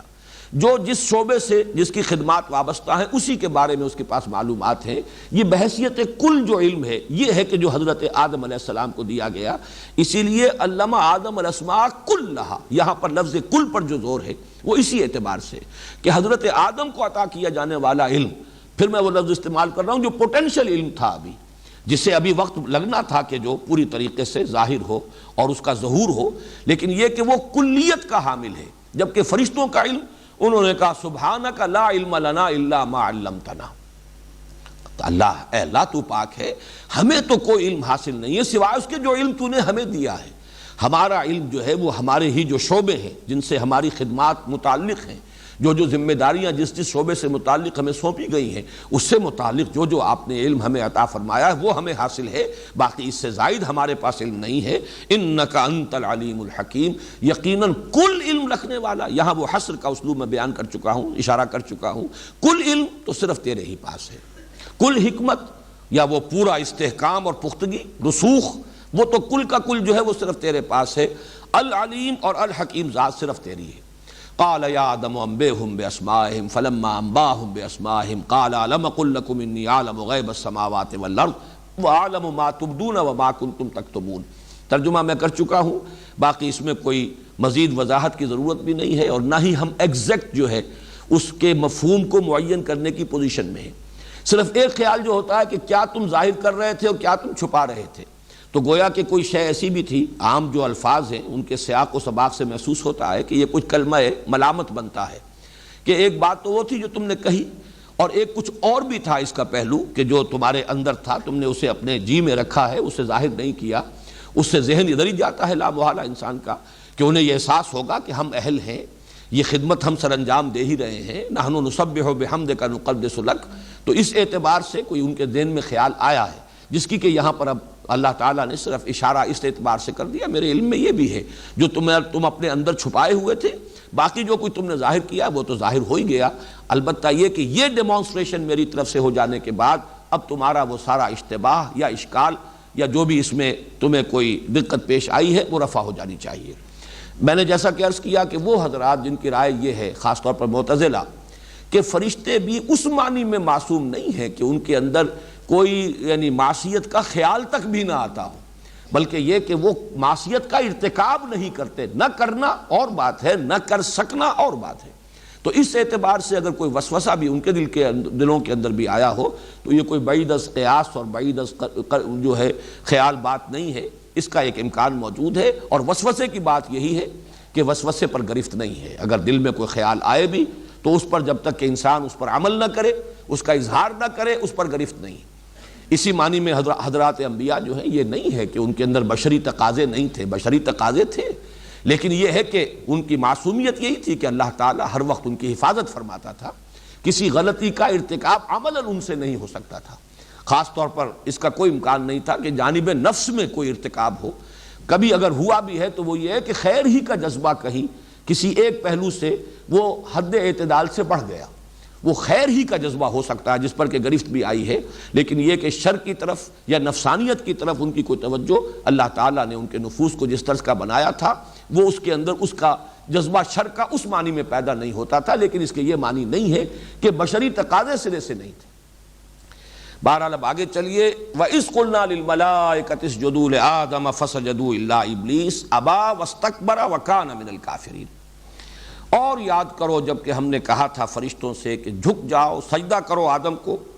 فَسَجَدُوا تو ان سب نے سجدہ کیا، إِلَّا إِبْلِيسَ سوائے ابلیس کے، ابا اس نے انکار کیا، ابا کیا، واستکبر استکبار کیا، گھمنڈ کیا، تکبر کیا، وَكَانَ مِنَ الْكَافِرِينَ۔ کانا کے دونوں مفہوم ہو سکتے ہیں، کانا ناقصہ اور کانا تامہ، یہ بھی کہ ہو گیا کافروں میں سے اپنے اس فعل کی وجہ سے، اپنی اس نافرمانی کی وجہ سے وہ کافروں میں سے ہو گیا، اور یہ بھی ہو سکتا ہے کہ وہ تھا ہی کافر، اس کے اندر وہ شیطنت چھپی ہوئی تھی، صرف اس آزمائش کے ذریعے سے اس کا ظہور ہو گیا۔ ظاہر بات ہے کہ جو بھی کچھ انسان کے اندر ہوتا ہے اللہ تعالیٰ سے تو مخفی نہیں ہے، اللہ کے علم میں ہے، البتہ یہ کہ اللہ تعالیٰ ظاہر کر دیتا ہے، وَلَيَعْلَمَنَّ اللَّهُ الَّذِينَ آمَنُوا وَلَيَعْلَمَنَّ الْمُنَافِقِينَ۔ اللہ تعالیٰ ظاہر کر دے گا اس کو کہ کون منافق ہے، کون صاحب ایمان ہے، تو اللہ تعالیٰ کے علم میں تو ہے لیکن اللہ ظاہر کر دیتا ہے۔ اسی طریقے سے اس ابلیس کی وہ شیطنت جو ہے، جو اس کے اندر چھپی ہوئی، جو اس کا تکبر اور استکبار اور گھمنڈ اور اس کا جو شر تھا وہ ظاہر ہو گیا۔ یہ دونوں اس کے مفہوم ہو سکتے ہیں۔ اس کے ضمن میں جیسا کہ میں کل عرض کر چکا ہوں کہ ملائکہ، پھر یہ ابلیس کے بارے میں اشکال ہو جاتا ہے اس آیت اور تقریباً 5 اور مقامات پر اسی انداز میں جو یہ مضمون آیا ہے کہ ہم نے فرشتوں کو حکم دیا، سب فرشتوں نے سجدہ کیا سوائے ابلیس کے، تو اشتباہ ہو جاتا ہے کہ شاید ابلیس بھی فرشتوں میں سے تھا، لیکن یہ کہ قرآن حکیم میں یہ اس کی وضاحت کر دی گئی سورہ کہف میں، کانا من الجن ففسق عن امر ربی، وہ فرشتوں میں سے نہیں تھا۔ فرشتے تو لا یعصون اللہ ما امرہم ویفعلون ما یؤمرون، وہ معصیت نہیں کرتے، نافرمانی نہیں کرتے اللہ کے حکم کی، اور کرتے ہیں وہی کچھ جس کا کہ انہیں حکم ہوتا ہے۔ لہذا یہ معاملہ جو ہے ابلیس سے جو ظاہر ہوا یہ اس بنیاد پر کہ وہ جنات میں سے تھا، جس کا مادہ تخلیق نار ہے۔ وہ نار اور نور کے قرب کے بارے میں بھی تفصیل سے میں کل عرض کر چکا ہوں، اور یہ کہ اس کے بارے میں یہی جو کچھ معلوم ہوتا ہے وہ یہ کہ اپنے علم اور اپنے زہد اور اپنی عبادت گزاری کی بنیاد پر یہ ملائکہ کے زمرے میں تھا، ملائکہ کے ہی ساتھ شامل تھا، اس اعتبار سے گویا کہ مخاطب تھا اس حکم کا کہ سجدہ کرو آدم کو۔ بسم اللہ اولہ آخرہ۔ تو جو میں عرض کر رہا تھا کہ یہ ابلیس کیوں اس حکم کا مخاطب بنا، اس کے بارے میں ایک رائے تو یہ ہے کہ چونکہ جنات کمتر مخلوق ہیں ملائکہ سے، بلندتر مخلوق ملائکہ، جب انہیں سب کو حکم دیا گیا کہ سجدہ کرو آدم کو، تو ظاہر بات ہے کہ وہ تابع ہونے کے اعتبار سے وہی برسبیل تغلیب، گویا کہ وہ بھی مخاطب تھے، جنات بھی، اس پہلو سے وہ بھی ایک جنی جو ہے ابلیس وہ بھی اس کا مخاطب تھا۔ اور ایک رائے یہ کہ وہ اپنے خاص علم اور زہد اور عبادت گزاری کی وجہ سے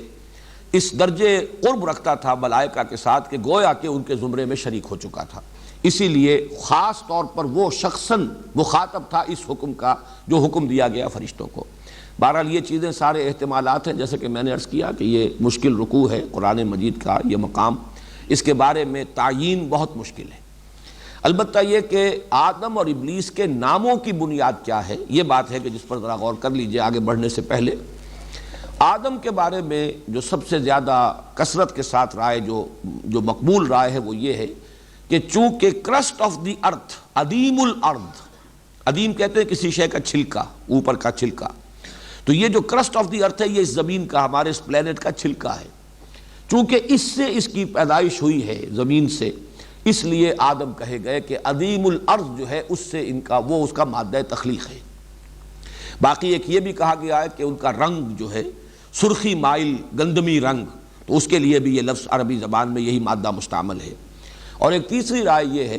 کہ یہ جو مادہ آتا ہے الف دال میم کا، یہ مخالطت، ملنا جلنا، آپس میں کس چیزوں کا باہم جو ہے مختلط ہو جانا، اس کے لیے یہ لفظ مستعمل ہے، مل جانا۔ تو جیسے کہ معانست، انسان کے لیے بھی یہ آپس میں مانوس ہو جانا، معانست یہ انسان کے لیے ایک لفظ کی بنیاد ہے کہ انسان کو انسان اس لیے کہا جاتا ہے کہ یہ باہم ایک دوسرے سے مانوس ہو جاتے ہیں۔ اسی طریقے سے یہ لفظ اس معنی میں بھی چونکہ عربی زبان میں مستعمل ہے، چنانچہ ایک حدیث بھی ہے کہ ایک صحابی نے کہیں تذکرہ کیا کہ میرا فلاں جگہ رشتہ ہوا ہے، میں وہاں شادی کر رہا ہوں، تو آپ نے فرمایا لو نظرت الیہا فانہ احری ان یؤدم بینکما، کیا اچھا ہوتا کہ تم ایک نظر اسے دیکھ لیتے، اس لیے کہ اس سے زیادہ توقع ہے کہ تمہارے مابین موافقت جو ہے اور محبت پیدا ہو جائے اور تم آپس میں زیادہ گھل مل سکو۔ اس معنی میں یہ لفظ مستعمل ہوا یؤدم بینکما. تو اس لیے شاید آدم کو آدم اس لیے کہا گیا، جو آپ انگریزی میں کہتے ہیں گریگوریس اینیمل ہے، انسان مل جل کر رہنے والا متمدن حیوان ہے. ابلیس کے لیے یہ لفظ، جیسا کہ میں نے پہلے عرض کیا تھا، یہ صفاتی نام ہے. اس کا اصل نام کیا ہے، اس میں علم اس کا قرآن مجید میں نہیں آیا. بعض روایات میں عزازیل نام اس کا آیا ہے، قرآن میں کہیں نہیں ہے. ابلیس جو ہے یہ بھی اس کا صفاتی نام ہے، اس لیے کہ ابلسا یبلسو یہ آتا ہے نہایت مایوس ہو جانا، فرسٹریٹڈ، دی فرسٹریٹڈ ون، وہ کہ جو مایوس ہو جائے، جس کو کوئی امید نہ رہے. اب چونکہ اس سے وہ فعل جو ہے وہ سرزد ہوا، اللہ تعالیٰ کی اس نے حکم کی سرتابی کی، اور اللہ تعالیٰ نے پھر اس مقام پر تو نہیں ہے، بقیہ مقامات پر ہے کہ فخرج منہا فإنک مذموما مدحورا، کہیں فرمایا گیا فخرج منہا فإنک رجیم. اب وہ راندہ درگاہ ہوا اس حکم عدولی کی وجہ سے، اور اب اسے خیر کی اپنے بارے میں تو توقع نہیں ہے. اب جو بھی کچھ اس نے اللہ تعالیٰ سے بعد میں مہلت مانگی، جس کا یہاں پر ذکر نہیں ہے، لیکن یہ کہ سورہ صاد میں بھی ہے کہ جب اسے اللہ تعالیٰ کی طرف سے یہ حکم دیا گیا، اس کے مردود ہونے کا اعلان کیا گیا، تو پھر اس نے کہا کہ قال رب فانظرنی الی یوم یبعثون قال فانک من المنظرین الی یوم الوقت المعلوم. یہ تین آیات جو کہ سورہ ہجر میں بھی آئی ہیں، یہ دو مقامات پر کہ اس نے مہلت طلب کی کہ پروردگار میں اس بات کو ثابت کر دوں گا کہ یہ آدم کی ذریت، اس کی اکثریت تیری شکر گزار نہیں ہوگی، بلکہ میں ان کو گمراہ کروں گا. اس نے جو چیلنج بھی دیا ہے یہ مختلف مقامات پر، لیکن چونکہ جیسا کہ میں عرض کر چکا ہوں قرآن مجید کے وہ حصے نازل تو ہو چکے تھے پہلے اس مقام سے جو ہم پڑھ رہے ہیں، وہ تو چونکہ مکی صورتیں ہیں، سورہ صاد بھی، طٰہٰ بھی، سورہ کہف بھی، سورہ بنی اسرائیل بھی، سورہ ہجر بھی، سورہ اعراف بھی، یہ 6 مقامات ہیں جن پر کہ یہ واقعہ آیا ہے. یہاں تو صرف ایک آیت میں اس کا لب لباب، اس لیے کہ اس معلوم ہو جائے کہ انسان کا دشمن ازلی جو ہے وہ یہ ابلیس ہے. اس ابلیس کی ذریت بھی، اور بھی جنات میں سے جو اس کی پیروی کرے، اور انسانوں میں سے جو اس کے پیروکار بن جائیں، اس کے حلقہ بگوش بن جائیں، یہ شیاطین جن و انس، یہ ہے کہ جو یہاں پر شر کے پھیلانے کی ایجنسی ہے. یہ ہے کہ جو دنیا کے اندر لوگوں کو گمراہ کرنے کا جنہوں نے اپنا فرض منصب ہی اس کو بنا لیا ہے. اس لیے اس حقیقت کو بیان کر دیا گیا، اور اس میں قرآن مجید میں دوسرے مقامات پر بھی ہے کہ تکبر. یہاں تو صرف ایک لفظ آیا ہے ابا، اس نے انکار کیا، واستکبر، اور استکبار کیا. لیکن دوسرے مقامات پر ہے انا خیر منہ خلقتنی من نار وخلقتہ من طین اسجد لمن خلقت طینا، کیا میں اس کو سجدہ کروں جسے تو نے بنایا ہے مٹی سے، گارے سے. یہ گویا کہ ایک حقارت آمیز انداز میں حضرت آدم کا تذکرہ. یا یہ کہ انا خیر منہ خلقتنی من نار وخلقتہ من طین، میں اس سے بہتر ہوں، برتر ہوں، اعلیٰ ہوں، افضل ہوں، مجھے تو نے آگ سے بنایا ہے، اسے تو نے مٹی سے بنایا ہے. تو یہ اس کا گھمنڈ، یہ اس کا تکبر، یہ اس کا عجب. جیسے کہ حدیث میں بھی آتا ہے کہ ثلاث منجیات و ثلاث مہلکات، 3 چیزیں انسان کو نجات دلانے والی ہیں، 3 چیزیں ہلاک کرنے والی ہیں. اور ان ہلاک کرنے والوں میں جو آخری چیز ہے جس کے بارے میں فرمایا ہی اشدہن، تمام مہلکات میں سب سے شدید ہے اعجاب المرء بنفسہ، انسان کے اندر گھمنڈ پیدا ہو جائے، اپنی برتری کا احساس پیدا ہو جائے. تو یہ اس کو ہلاک کرنے کے اندر سب سے زیادہ مؤثر شے جو ہے، اس کی تباہی اور بربادی کی سب سے بڑی وجہ یہ اعجاب ہے. تو اس نے انا خیر منہ اپنی برتری کا احساس کیا، اور اسی گھمنڈ کی وجہ سے، تکبر کی وجہ سے اس درجے اس میں یہ سرکشی پیدا ہوئی کہ اللہ تعالیٰ کے حکم سے سرتابی کی اور انکار کر دیا سجدہ کرنے کو حضرت آدم سے. اب یہاں پہ اصل بات جو سمجھنے کی، جو میں نے عرض کیا تھا کہ ان کی جو تعویل ہے، لا یعلم تعویلہ الا اللہ، ان کے واقعات کیسے ہوئے، کس طرح ظہور پذیر ہوئے، یہ تصور تو ہم نہیں کر سکتے کہ کوئی بہت بڑی جگہ ہو اور وہاں تمام فرشتے جمع ہوں اور حضرت آدم بھی ہو، اور بعض اللہ تعالیٰ بھی سب کے سامنے کہیں اس محفل میں صدارت فرما رہے ہوں، اور پھر وہاں حکم دیا گیا ہو کہ سجدہ کرو آدم کو. یہ تو کچھ عالم غیب کی باتیں ہیں. یہ بھی ہم یقین سے نہیں کہہ سکتے کہ حضرت آدم کو بھی یہ معلوم ہوا یا نہیں ہوا کہ مجھے سجدہ کرایا گیا ہے. اس لیے کہ بعد میں جو ان سے خطا ہوئی ہے اس سے، اور اس کے بارے میں جو ابلیس نے جس طریقے سے انہیں ورغلایا ہے کہ یہ تمہیں جو روکا گیا ہے اس درخت کا پھل کھانے سے، وہ اس لیے کہ کہیں تم فرشتے نہ بن جاؤ،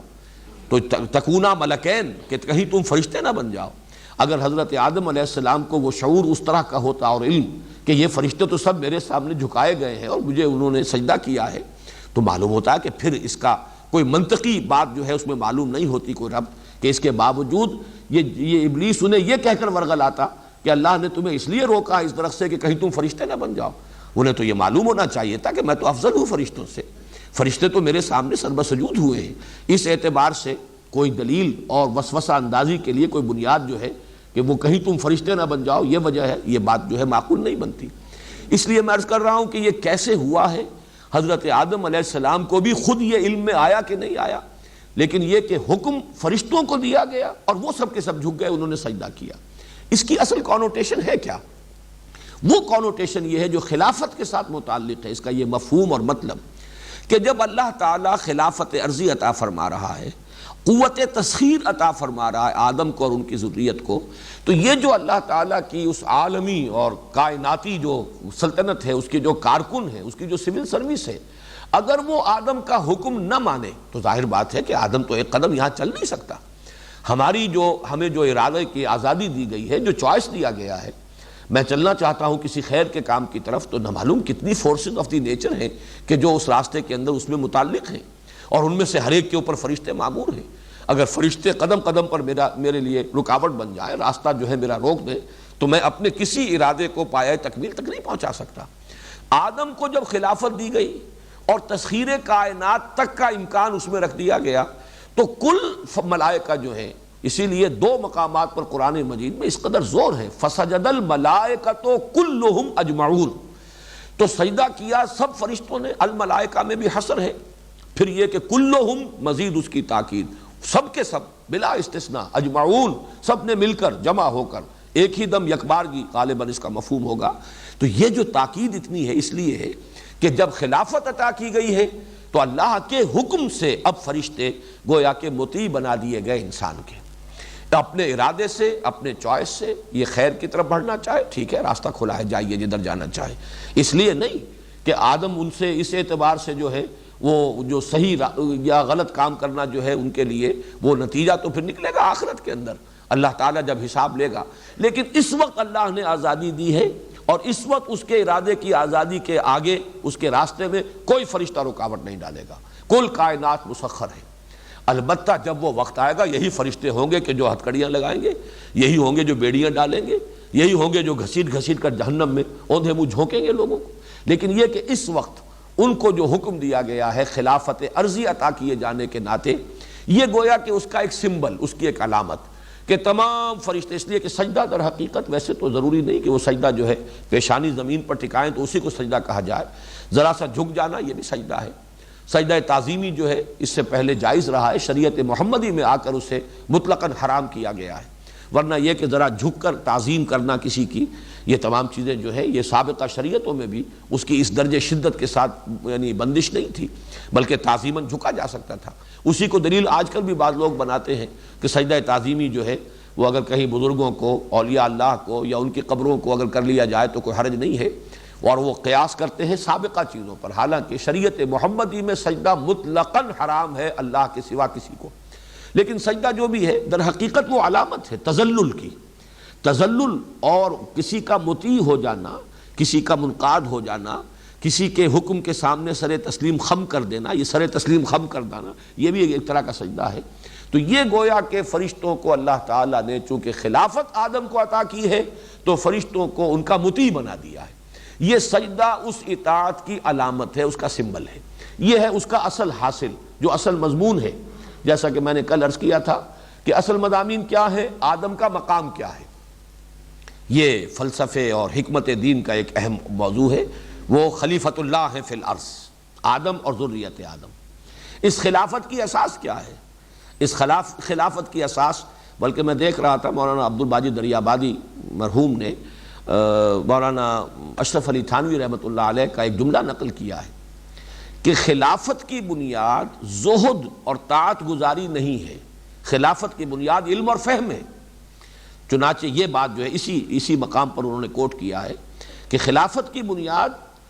اطاعت اور زہد اور عبادت گزاری نہیں ہے۔ یہ تو کر رہے تھے فرشتے بھی، نحن نسبح بحمدک ونقدس لک،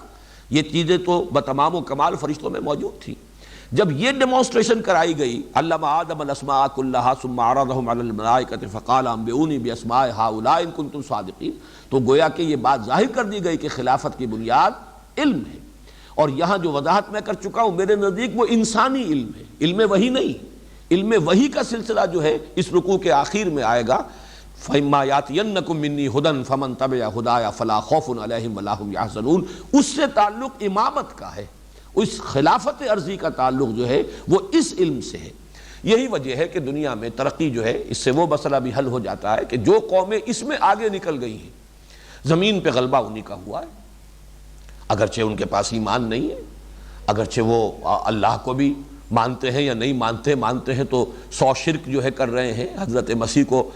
خدا کا بیٹا بنایا ہوا ہے، شریعت کو پس پش ڈالا ہوا ہے، شدید گمراہی میں ہے، اخلاقی پستی کے اندر مبتلا ہے، یہ سب کچھ ہے، لیکن ان کے پاس زمین کا اختیار ہے، زمین کی قوت ہے، اقتدار ان کو دیا گیا ہے۔ تو معلوم ہوا کہ اصل شے جو ہے اس زمین کی خلافت جو ہے اس کا تعلق اس ہدایت سے نہیں، اس کا تعلق اس علم سے ہے جو علم الاسماء کی بنیاد پر ہے، اور جو حضرت آدم کو اور ان کی ذریت کو گویا کہ بالقوہ عطا کر دیا گیا تھا۔ تیسری بات جو ان آیات میں آئی وہ یہ کہ اس خلافت کا منطقی نتیجہ تھا کہ تمام فرشتے، یہ کارکنان قضاء و قدر جو ہے، جن کی تعداد وما یعلم جنود ربک الا ہو، جن کی تعداد کسی کو معلوم نہیں، جن کے جنود مجندہ جو ہے، ان کو سب کو آدم کے سامنے فسجد الملائکۃ کلھم اجمعون، اس لیے کہ جب کسی کو وائس رائے بنا کر یہاں بھیجا جاتا تھا تو ظاہر بات ہے کہ یہاں کی سارے کارکنان جو ہیں حکومت کے وہ گویا کہ اس کی اطاعت کے پابند ہوتے تھے۔ اس معنی میں جب خلافت عرضی عطا کی گئی تو یہ جو ہڈن گورنمنٹ ہے کائنات کی، اس کے جتنے بھی کارکنان قضاء و قدر ہیں، اس کے جتنی بھی سول سروس ہے، اس سب کو تابع فرمان کر دیا گیا ہے آدم کا۔ یہ ہے در حقیقت اس کا اصل خلاصہ، اس کا لب لباب۔ وَقُلْنَا يَا آدَمُ اسْكُنْ أَنْتَ وَزَوْجُكَ الْجَنَّةَ، اب ایک ڈیمانسٹریشن تو کرائی گئی فرشتوں کے سامنے کہ ہم نے آدم کو جو خلافت ہم دے رہے ہیں علم عطا کیا ہے، علم اسماء عطا کیا ہے جو تمہیں نہیں دیا گیا۔ اب دوسری ڈیمانسٹریشن کرانی مقصود ہے آدم کے سامنے، یہ کہ تمہارا یہ دشمن جس نے تکبر کی بنیاد پر انکار کیا جھکنے سے، ایک تمہارا ازلی دشمن ہے اور یہ تمہیں ورغلائے گا، تمہیں تباہ کرنے کی اور برباد کرنے کی پوری کوشش کرے گا۔ میں چند الفاظ آپ کو سنا دیتا ہوں چونکہ اس مقام پر تو نہیں ہے، لیکن جن الفاظ میں کہ ابلیس نے پھر چیلنج کیا ہے اور آدم اور ذریت آدم سے اپنی دشمنی کا اعلان کیا ہے کھلم کھلا۔ سورہ صاد میں فرمایا قال فبعزتک لاغوینہم اجمعین، تو پھر اس نے کہا جب اسے مہلت دے دی گئی کہ جاؤ تمہیں مہلت ہے، تمہیں قیامت تک کے لیے، یوم یبعثون تک کے لیے تمہیں مہلت دی گئی ہے، تم انہیں جس طریقے سے چاہو گمراہ کرنے کی کوشش کر لو۔ تو اس نے پھر اب دھڑلے سے جو بات کہی، قال فبعزتک لاغوینہم اجمعین،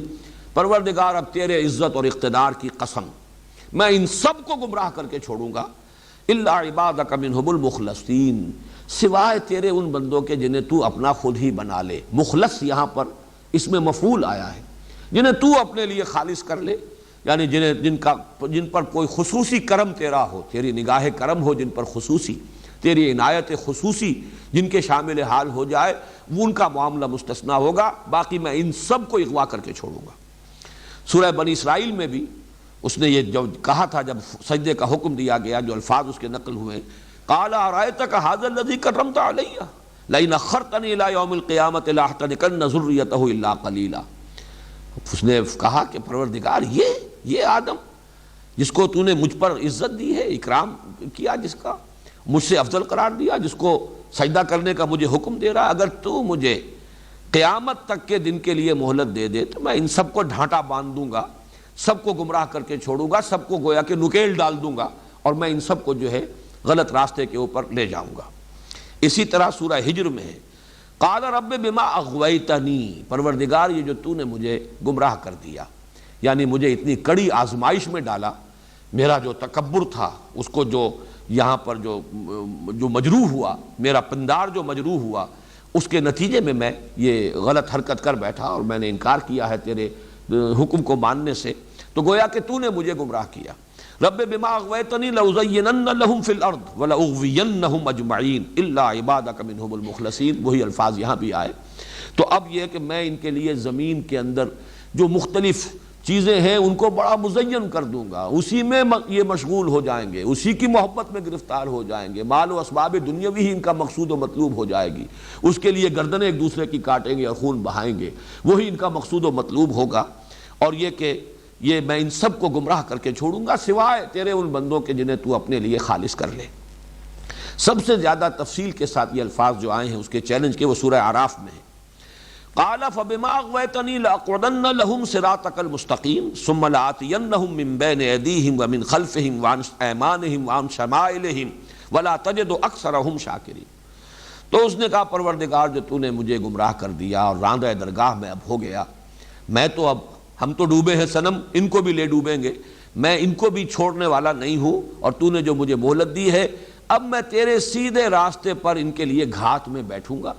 صراط مستقیم تو توحید کا راستہ ہے، میں اس پر مورچہ لگاؤں گا، گھات میں بیٹھوں گا، میں ان کے لیے اپنی کمین گاہیں بناؤں گا، پھر میں ان پر حملہ آور ہوں گا۔ ثم لآتینہم من بین ایدیہم ومن خلفہم، ان کے سامنے سے بھی، ان کے پیچھے سے بھی، اور ان کے داہنی طرف سے بھی اور ان کے بائیں طرف سے بھی، اور تو دیکھے گا ان میں سے اکثر کو تو نہیں پائے گا شکر کرنے والے کہ جو مقام تو نے اسے عطا کیا ہے یہ اس پر تیرا شکر ادا کر سکے اور اس کا حق ادا کر سکے۔ یہ انداز ہے اس کے چیلنج کا۔ لیکن یہ کہ اب حضرت آدم کو متنبع کرنے کے لیے کہ یہ تمہارا دشمن ازلی ہے اور اس کو تم پہچان لو، ایک تجربہ کرایا جا رہا ہے۔ وَقُلْنَا يَا آدَمُ اسْكُنْ أَنْتَ وَزَوْجُكَ الْجَنَّةَ،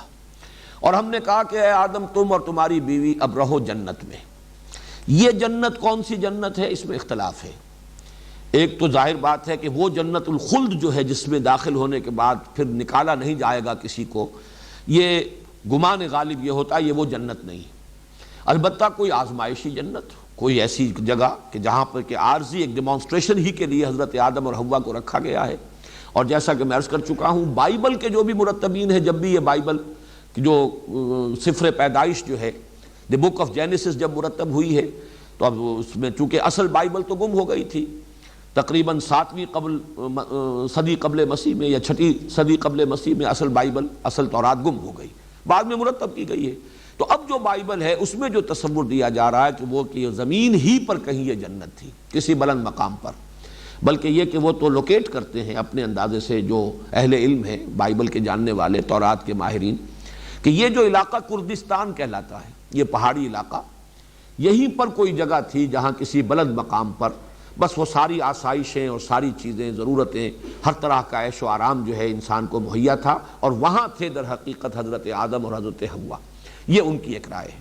جیسا کہ میں نے عرض کیا، اس میں بہرحال احتمالات کا تو امکان موجود ہے کہ مختلف احتمالات ہیں، لیکن یہ کہ تیقن کے ساتھ کچھ کہنا ہمارے لیے ممکن نہیں۔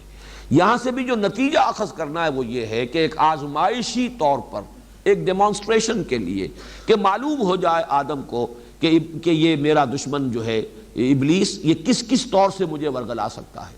کس کس طرح کے ہیلے اور حربے اختیار کر سکتا ہے، کیسے کیسے وسوسے جو ہے میرے دل میں ڈال سکتا ہے، اور مجھے اللہ تعالیٰ کی اس صراط مستقیم سے، توحید سے اور اطاعت خداوندی کے راستے سے منحرف کر سکتا ہے۔ صرف اس کا ایک تجربہ کرانا مقصود ہے۔ اب چاہے وہ تصور ہو کہ یہ تخلیق آدم کے سارے مراحل کہیں آسمانوں میں طے پائے ہیں پھر حبوط ہوا ہے، چاہے وہ تصور ہو کہ زمین ہی پر یہ سارے مراحل طے پائے ہیں، اس اعتبار سے وہ جنت جو ہے وہ بھی کہیں جنت ارضی کسی جگہ پر کوئی اونچا مقام، اور جنت کا لفظ جو ہے صرف جنت، ظاہر بات ہے کہ اس میں احتمالات جو ہیں تمام کے تمام موجود ہیں۔ وَكُلَا مِنْهَا رَغَدًا حَيْثُ شِئْتُمَا، اور کھاؤ تم دونوں اس میں سے با فراغت، جہاں سے چاہو، جو چاہو کھاؤ، تمام پھل تمام میوے تمہارے لیے مباح ہیں، جہاں سے چاہو ان سے تم استفادہ کرو۔ وَلَا تَقْرَبَا هَٰذِهِ الشَّجَرَةَ فَتَكُونَا مِنَ الظَّالِمِينَ، لیکن مت قریب پھٹکنا، مت قریب جانا اس درخت کے، تو تم ہو جاؤ گے ظالموں میں سے، حد سے تجاوز کرنے والے، ظلم کرنے والے، اللہ کے حکم سے انحراف کرنے والے، تم ظالموں میں سے ہو جاؤ گے اگر تم نے اس درخت کا پھل کھایا۔ یہ جو جنت کے اندر جس طریقے سے حضرت آدم کو رکھا گیا، اس کی جو کیفیات بیان ہوتی ہیں، یہ خاص طور پر سورہ طٰہٰ میں الفاظ آئے ہیں، اِنَّ لَكَ لَا تَجُوعَ فِيهَا وَلَا تَعْرَىٰ، اے آدم تمہارے لیے یہاں اس جنت میں جس میں ہم تمہیں رکھ رہے ہیں، تمہیں یہ کیفیات حاصل رہیں گی کہ نہ تمہیں بھوک ستائے گی، بھوک لگے گی نہیں، ولا تارا، نہ عریانی لاحق ہوگی، وَأَنَّكَ لَا تَظْمَأُ فِيهَا وَلَا تَضْحَىٰ، اور نہ تمہیں اس میں پیاس کی شدت محسوس ہوگی، پیاس کا احساس ہوگا، نہ ہی کہیں دھوپ کی کیفیت جو ہے، دھوپ کے ستانے کی اور گرمی اور اس کی حدت اور تمازت کا کوئی احساس ہوگا۔ یہ الفاظ ہیں کہ جن میں تعبیر کی گئی ہے اس جنت کی کیفیت کی جس میں حضرت آدم علیہ السلام کو، حضرت حوا سلام علیہا کو رکھا گیا ہے۔ باقی کسی اور جگہ پر اس کی کوئی اور تفصیل نہیں ہے۔ اس کا جو اس سے تعلق ہے وہ میں ابھی بعد میں بیان کروں گا۔ باقی رہ گیا یہ سوال کہ وہ درخت کون سا تھا؟ اس کی قرآن مجید نے قطعاً کہیں کوئی اس کی وضاحت نہیں کی، بلکہ صاف نظر آ رہا ہے کہ اس بحث سے قرآن مجید نے گویا کہ اعراض کیا ہے۔ ہذہ الشجرہ، گویا کہ اشارہ کر کے بتا دیا ہے کہ یہ درخت، بس اس سے زیادہ کوئی وضاحت نہیں کی ہے۔ اسپیکولیشنز مختلف کی گئی، چنانچہ بائبل کے جو مرتبین ہیں انہوں نے اسے ٹری آف نالج قرار دیا ہے، یہ علم کا۔ ظاہر بات ہے اس کی نفی تو قرآن مجید کے اعتبار سے تو نفی ہو جائے گی، علم تو آدم کو دیا گیا ہے، تو ٹری آف نالج کو فاربیڈن قرار دینا اور اسے ان کے لیے ممنوع، شجر ممنوعہ قرار دینا، گویا کہ قرآن مجید کے ساتھ اس کی قطعاً کوئی مطابقت نہیں ہے۔ البتہ کچھ اور خیالات ایسے ہیں کہ خاص طور پر میں یہاں تذکرہ کر رہا ہوں شاہ عبد القادر دہلوی رحمۃ اللہ علیہ کا، صاحب مدح القرآن، انہوں نے کچھ تصور یہ ظاہر کیا ہے کہ اس درخت کا پھل کھانے سے پہلے تک جنت میں جو کیفیت تھی کہ کوئی حوائج انسانیہ جو ہیں وہ حضرت آدم کو، حضرت حوا کو لاحق نہیں تھے۔ یہ جو حوائج انسانیہ ہیں، یعنی کھانا پینا نہیں ہے، نہ بھوک لگے گی نہ کھائیں گے، نہ پیاس لگے گی نہ پیئیں گے۔ ظاہر بات ہے کہ پھر بول و براز کا سارا مسئلہ جو ہے وہ تو متعلق ہے کھانے پینے سے، گویا کہ ان کے ساتھ ابھی یہ کیفیت وہاں نہیں تھی۔ انک لا تجوع فیہا ولا تعری وانک لا تظمأ وانک لا تظمأ فیہا ولا تضحیٰ۔ اب اس سے استدلال جو ہے خاصا میں سمجھتا ہوں کہ قوی بنتا ہے کہ بھوک نہیں لگے گی۔ اس کا ایک مفہوم یہ بھی لیا گیا کہ ہر شے اتنی آسانی سے دستیاب ہوگی کہ جب بھوک لگے گی کھا لو گے، تو بھوک کا کبھی کوئی تمہیں تجربہ نہیں ہوگا۔ لیکن شاہ عبد القادر کا کہنا یہ ہے کہ وہ جنت، اب اس میں یہ بھی ہو سکتا ہے کہ حضرت آدم علیہ السلام، اگر تو وہ مانا جائے کہ زمین ہی پر کوئی ایولیوشن کے ذریعے سے وہ ترقی پا کر وہاں آئے ہیں، تو ظاہر بات ہے کھانا پینا بول و براز وہ تو گویا کہ ابتدا سے ان کے ساتھ تھا۔ ہو سکتا ہے کہ اگر اس تصور کو مانا جائے کسی درجے میں کہ کوئی عارضی دور ان پر ایسا طاری کیا گیا ہے، ایک آپ اس کو ایک رویا بھی کہہ سکتے ہیں، ایک طویل خواب کی شکل بھی کہہ سکتے ہیں، تجربہ کرانا مقصود ہے صرف یہ کہ تمہارا یہ دشمن تمہیں اس طور سے گمراہ کر سکتا ہے۔ اور اگر یہ وہی جنت ہے،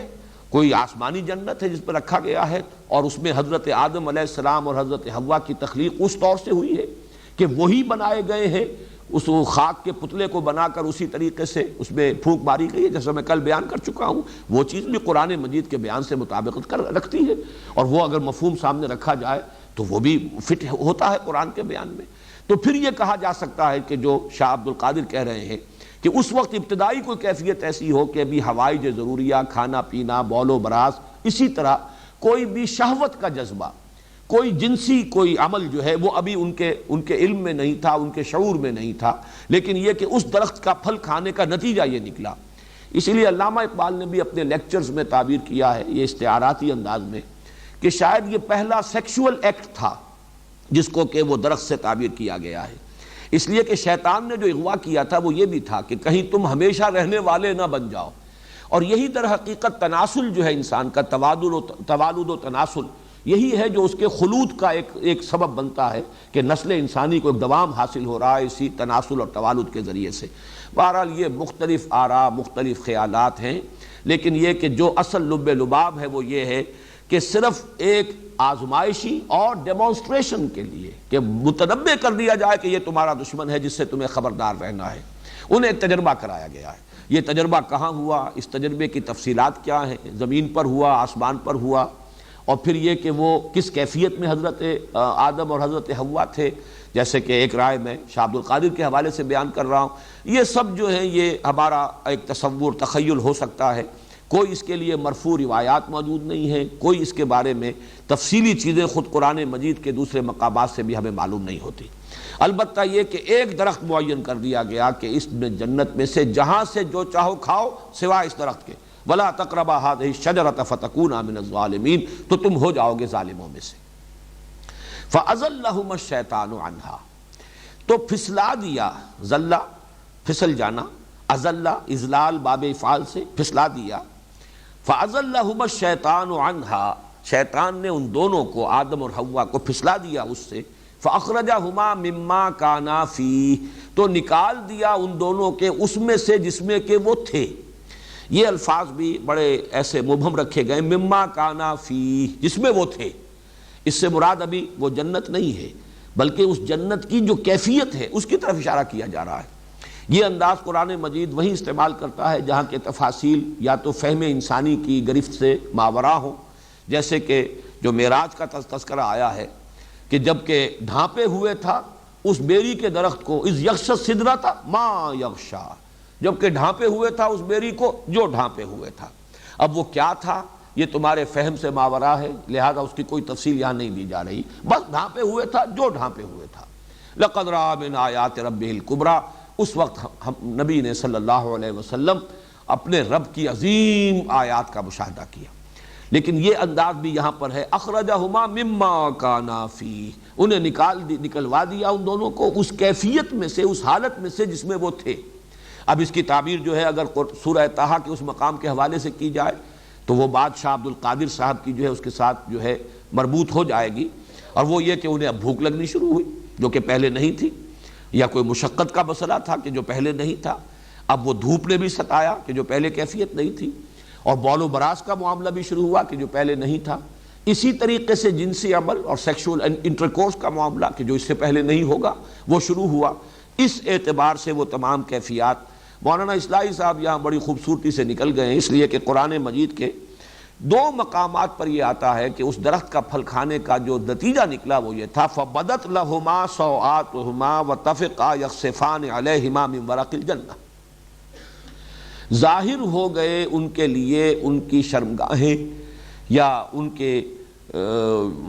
جو بھی اعضائے جنسی کہیے یا بول و براز بھی انہی سے متعلق ہے، سوآتہما، تو یہ دونوں ان پر کھل گئے، ظاہر ہو گئے، اور پھر وہ گانٹنے لگے اپنے اوپر، اپنے شرمگاہوں کو ڈھانپنے کے لیے انہوں نے درختوں کے پتے جو ہیں، من ورق الجنہ، جنت کے درختوں کے پتوں کو گانٹ کر اپنے لیے لباس بنایا۔ اب اس میں تعبیر کیا ہوئی ہے، اس درخت کی کیا وہ تاثیر تھی؟ آیا پہلے ننگے تھے؟ ایک خیال یہ ہے کہ جو بائبل کے مرتبین نے دیا ہے کہ ننگے تھے، لیکن انہیں اپنے ننگے ہونے کا احساس نہیں تھا، چونکہ ابھی ٹری آف نالج سے انہوں نے نہیں کھایا تھا، شعور ابھی انہیں حاصل نہیں ہوا تھا، گویا کہ ان کا اپنا جو ایک فلسفہ ہے جو ارتقاء کا، اس کے اعتبار سے ابھی وہ حیوانیت کی سطح سے نکلے ہی تھے،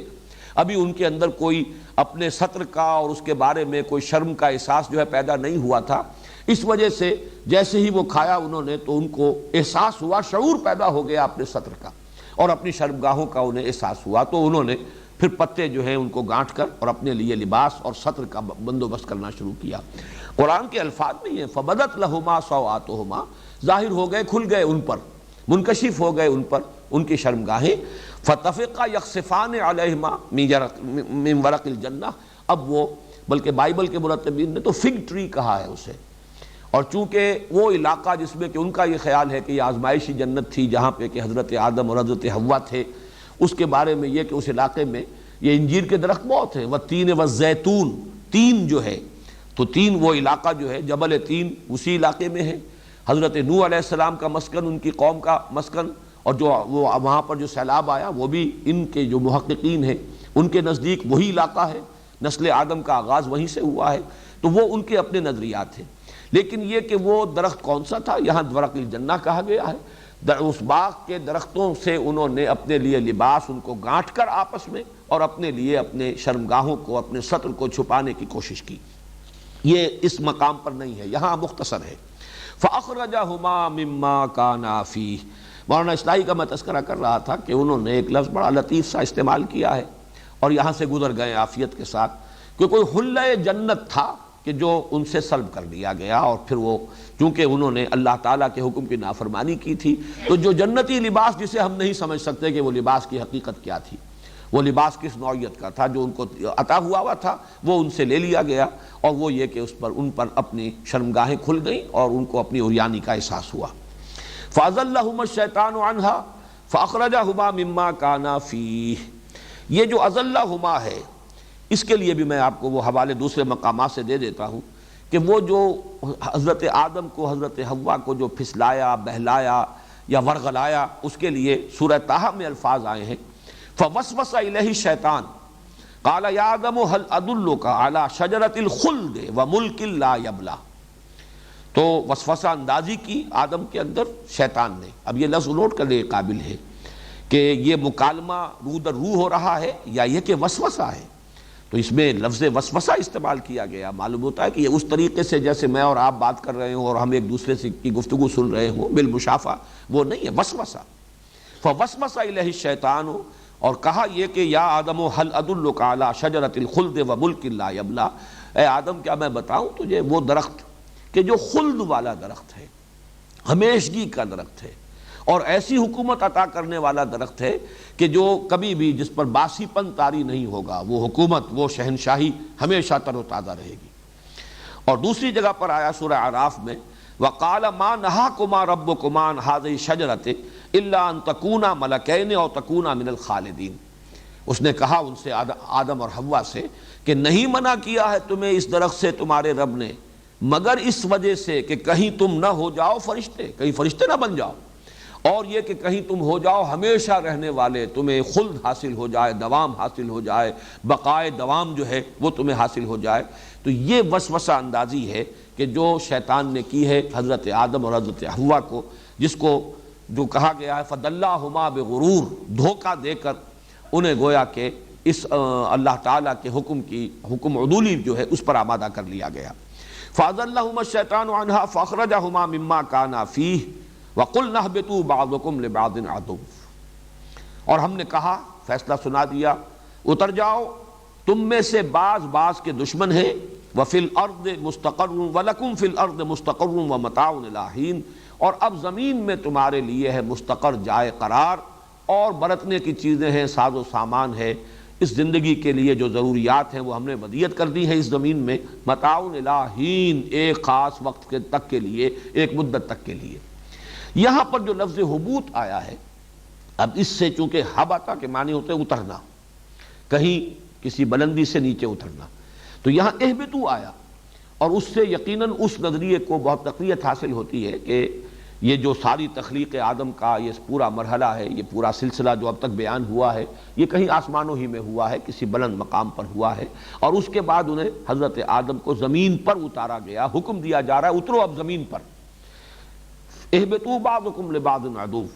یہ تو میں بعد میں عرض کروں گا، لیکن حبوط کا لفظ وہ دوسرا تصور جو ہے، جیسا کہ میں نے کل عرض کیا تھا، وہ بھی فٹ ان کرتا ہے، ریکنسائل کرتا ہے قرآن کے ساتھ۔ یقین کے ساتھ ہم کچھ نہیں کہہ سکتے کہ وہ ہے حقیقت یا یہ ہے حقیقت، لیکن یہ کہ اگر اس کے اندر کوئی آپس میں ریکنسائل کرنے کا کوئی گوشہ ہے تو وہ صرف میں واضح بیان کر رہا ہوں، میں کوئی تیقن کے ساتھ اس نظریے کی تبلیغ نہیں کر رہا، اگرچہ میرا ذاتی رجحان اس کی طرف ہے جیسا کہ میں کل عرض کر چکا ہوں، لیکن میں صرف احتمال کے درجے میں اس وقت آپ کے سامنے رکھ رہا ہوں کہ حبوط کا لفظ کسی بلند مقام سے اترنے کے لیے بھی ہے، اور یہ بالکل اس سینس میں بھی کہ جو ہم کہتے ہیں سیٹل ڈاؤن، کہیں پر اب آباد ہو جاؤ، جیسے کہ ایک نومیڈک انداز ہوتا ہے زندگی کا، جس میں کہ خانہ بدوش ہیں، ادھر گھوم رہے ہیں ادھر جا رہے ہیں، ابھی خیمے یہاں لگا دیے ہیں، پھر یہاں سے وہ چراگاہ جو ہے وہ اگر اس میں نہیں رہا اب کچھ چرنے کے لیے اپنے جانوروں کے لیے، تو وہ خیمے اکھاڑے کہیں اور چلے گئے۔ ایک ہے کسی جگہ پر مستقل قیام کر لینا، وہاں سیٹل ہو جانا، اس کے لیے یہی اسی سورہ مبارکہ میں یہ لفظ آیا ہے بنی اسرائیل کے ضمن میں، اہبطوا مصرا فإن لكم ما سألتم وضربت عليهم الذلة والمسكنة وباءوا بغضب من اللہ، کہ جب بنی اسرائیل نے، جب کہ وہ صحرائے سینا میں تھے اور اللہ تعالیٰ نے ان کے لیے غذا کا بھی بندوبست کیا تھا، من و سلوہ نازل کیا تھا، تو جب انہوں نے یہ کہا حضرت موسیٰ سے کہ ہم ان پر جو ہے صبر نہیں کر، لن نصبر علی طعام واحد فادع لنا ربک یخرج لنا مما تنبت الارض من بقلها وقثائها وفومها وعدسها وبصلها قال تستبدلون الذی هو ادنی بالذی هو خیر اہبطوا مصرا فإن لكم ما سألتم۔ اس وقت تک ابھی وہ صحرا نوردی تھی، مسلسل سفر میں تھے، اور اللہ تعالیٰ نے ان کے لیے من و سلوہ کی غذا کا اہتمام کر دیا تھا، لیکن جب انہوں نے ناشکری کی اور کہا کہ ہم صرف ان 2 کھانوں پر تو یعنی صبر نہیں کر سکتے، ہمیں تو وہ چاہیے چیزیں جن کے چسکے انہیں پڑے ہوئے تھے اور جن کی لذتیں مصر میں اپنی غلامی کے دور میں جو ہے مختلف چیزیں ہیں، دالیں ہوں اور پیاز ہو اور لہسن ہو اور یہ ہو اور وہ ہو، یہ چیزیں ہمیں تو چاہیے، ترکاریاں ہوں، ککڑیاں ہوں، تو حضرت موسیٰ نے فرمایا اہبطوا، اب کسی جگہ پر آباد ہو جاؤ، تو سیٹل ڈاؤن، کہیں پہ بیٹھو، اب کاشتکاری کرو۔ یہ چیزیں تو پھر کہیں پر مستقل قیام کر کے اور کاشتکاری کے ذریعے سے حاصل کی جا سکتی ہیں۔ تو وہاں بھی لفظ حبوط آیا، اہبطوا مصرا فإن لکم ما سألتم، اب کسی جگہ پر کسی آبادی میں آباد ہو جاؤ کسی جگہ پر، تو پھر یہ چیزیں جو تم جو چاہ رہے ہو، جو تمہاری جو چٹخارے مانگ رہی ہے زبان، اگر وہی تمہاری طلب ہے تو پھر وہاں تمہیں حاصل ہو جائے گی۔ تو یہ لفظ بھی فٹ کرتا ہے اس تصور کے اندر بھی، اور یہ چونکہ قرآن مجید القرآن یفسر بعضہ بعضا، یہ دلیل قرآن ہی سے سامنے آ رہی ہے، اس لیے ایسی نہیں ہے کہ اٹھا کر اس کو بالکل پھینک دیا جائے۔ قُلْنَا اهْبِطُوا بَعْضُكُمْ لِبَعْضٍ عَدُوٌّ، تم ایک دوسرے کے دشمن ہوگے۔ اب یہ دشمنی وہ ہے جو ذریت آدم اور وہ ابلیس اور ابلیس کے جو بھی پیروکار ہیں، چاہے وہ جنات میں سے ہو، وہ تو گویا کہ ان میں چونکہ جنات میں نے عرض کیا تھا کہ شر کا پہلو غالب ہے، ان کا مادہ تخلیق آگ ہے، جس میں وہ شوق، جو جوش خروش اور ایک حرارت، یہ چونکہ اور اس کے اندر گویا کہ نشوز کا مادہ جو ہے وہ ان کی اپنی فطرت میں زیادہ غالب ہے، اس لیے وہ جو ذریت ابلیس ہے یا جو بھی جنات میں سے اس کے پیروکار ہیں،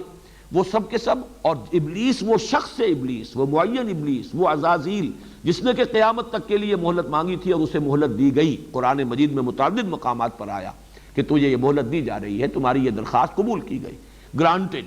تمہیں یہ مہلت دی جا رہی ہے اور تم اپنی پوری جو بھی محنت کر سکتے ہو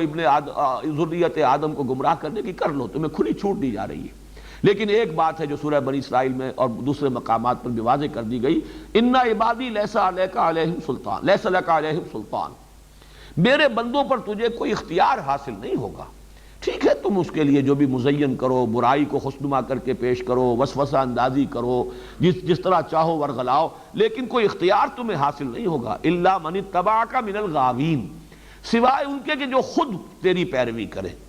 خود ان کے اندر بھی سرکشی ہو، خود ان میں بھی شر کا میلان ہو، خود وہ معصیت اور تکبر اور دنیا پرستی میں مبتلا ہو اور تیری آواز پر لبیک کہیں، تو ان کو جدھر چاہے تو لے جا، لیکن یہ کہ میرے بندے جو مجھ سے اپنے آپ کو وابستہ کر لیں، مجھ پر ایمان رکھتے ہوں، مجھ پر توکل کرتے ہوں، ان پر تیرا کوئی اختیار نہیں ہوگا۔ لیکن یہ عداوت ہے، اصل میں یہ ہے وہ خیر و شر کی کشمکش کہ جو اس دنیا میں پوری نسل آدم میں تاریخ کا ایک مستقل نظریہ ہے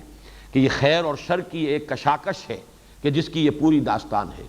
خیر کی قوتیں انسان کے اندر بھی ہیں، خارج میں بھی ہیں۔ انسان کے اندر وہ روح ملکوتی جو اس میں پھونکی گئی وہ خیر کی طرف بلانے والی ہے، خارج میں انبیاء کرام، صلحاء، پھر جو بھی ان کے متبعین ہیں، پھر ملائکہ جو شاباش دیتے ہیں، تقویت کا ذریعہ بنتے ہیں، یہ تمام خارج کے اندر قوتیں ہیں کہ جو خیر کی طرف بلانے والی ہیں۔ شر کی طرف بلانے والا خود انسان کا اپنا جو اس کا بیسر سیلف ہے، جو اڈ اور لبیڈو ہے، جو اس کا نفس امارہ ہے، جو اس کے اینیمل انسٹنکٹس ہیں، جو اس کے حیوانی تقاضے ہیں، یہ شر کی طرف بلانے والے ہیں اس کے اپنے اندر، اور خارج میں ذریت ابلیس ہے، خود ابلیس ہے، بنفس نفیس کہیے یا جو بھی اس کی وہ ملعون اس کا وجود ہے، اس کے ساتھ خود وہ ہے جسے مہلت دی گئی ہے، پھر اس کی ذریت ہے، اس کے مریدین ہیں، انسانوں میں سے بھی اور جنات میں سے بھی۔ تو یہ کشاکش خیر و شر ہے،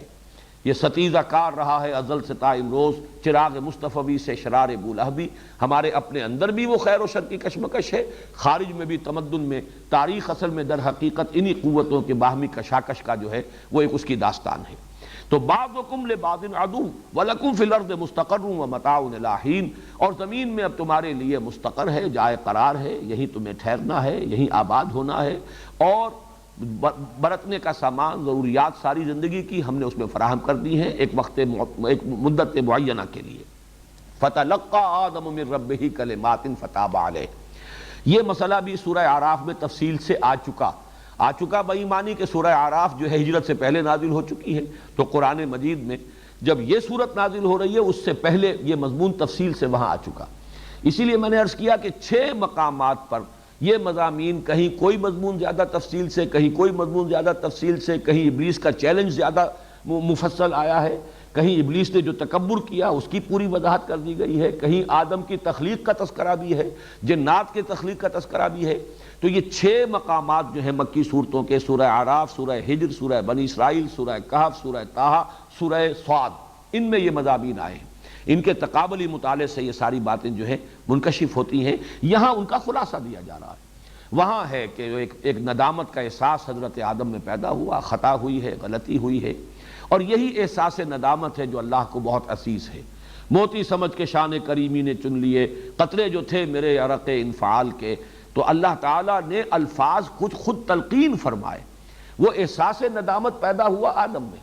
لیکن یہ کہ اس کے لیے الفاظ تلقا آدم من ربہ کلمات، سیکھ لیے، حاصل کر لیے آدم نے اپنے رب سے کچھ کلمات، اور ان کلمات کے ذریعے سے جب انہوں نے توبہ کی، رجوع کیا، استغفار کیا، انا ظلمنا انفسنا ربنا ظلمنا انفسنا وان لم تغفر لنا وترحمنا لنکونن من الخاسرین، تو اللہ تعالیٰ نے معاف فرما دیا۔ اب اس کو ہم مکمل کر لیتے ہیں، ابھی 1-2 منٹ جو بھی ہمارے پاس بقایا ہے، باقی یہ مضمون پھر اگلے درس کے اندر میں مزید وضاحت سے کر دوں گا کہ یہ ایک بہت اہم موضوع ہے قرآن مجید کا، جس سے کہ تورات بالکل خالی ہے،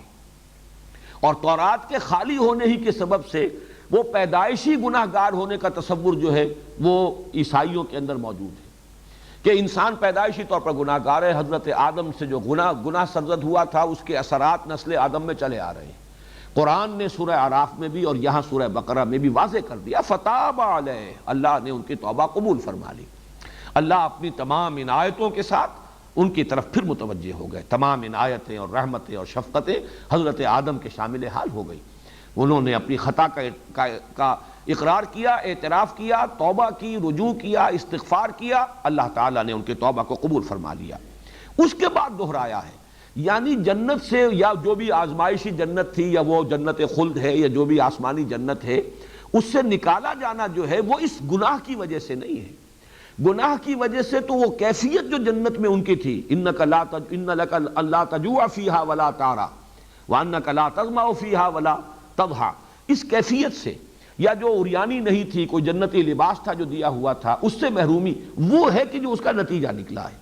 باقی جنت سے ان کا نکلنا، زمین پر ان کا آنا، یہ تو در حقیقت اس لیے ہے کہ پیدا ہی کیے گئے تھے، بنائے ہی گئے تھے، زمین کی خلافت ہی کے لیے تخلیق ہوئی ہے، اس اعتبار سے انہیں آنا تو ہے، اپنے اس جگہ کا چارج سنبھالنا ہے، اسی لیے دہرا کر آیا۔ توبہ کی قبولیت کے بعد فرمایا جا رہا ہے قُلْنَا اهْبِطُوا مِنْهَا جَمِيعًا، اب اترو یہاں سے، جنت میں سے، زمین جو بھی ہے، چاہے وہ زمین ہی پر کوئی اونچے مقام پر وہ جنت تھی جہاں سے انہیں اتارا گیا، یا یہ کہ کوئی آسمانی جنت تھی وہاں سے اتارا گیا، یہ دونوں احتمالات موجود ہیں، لیکن یہ کہ سب کے سب اترو، اب ظاہر بات ہے کہ وہ ابلیس بھی یہیں پر ہے، اسی زمین پر ہے، گھومتا ہے، پھرتا ہے، ہمیں ورغلاتا ہے، اس کی ذریت جو ہے وہ بھی یہی ہے، آدم کی نسل بھی یہی ہے۔ فَإِمَّا يَأْتِيَنَّكُم مِّنِّي هُدًى، یہ ہے وہ آخری چارٹر، جیسے کسی وائس رائے کو جب چارج دیا جائے تو پھر کوئی چارٹر اسے دیا جا رہا ہو، یہ فرمان خداوندی ہے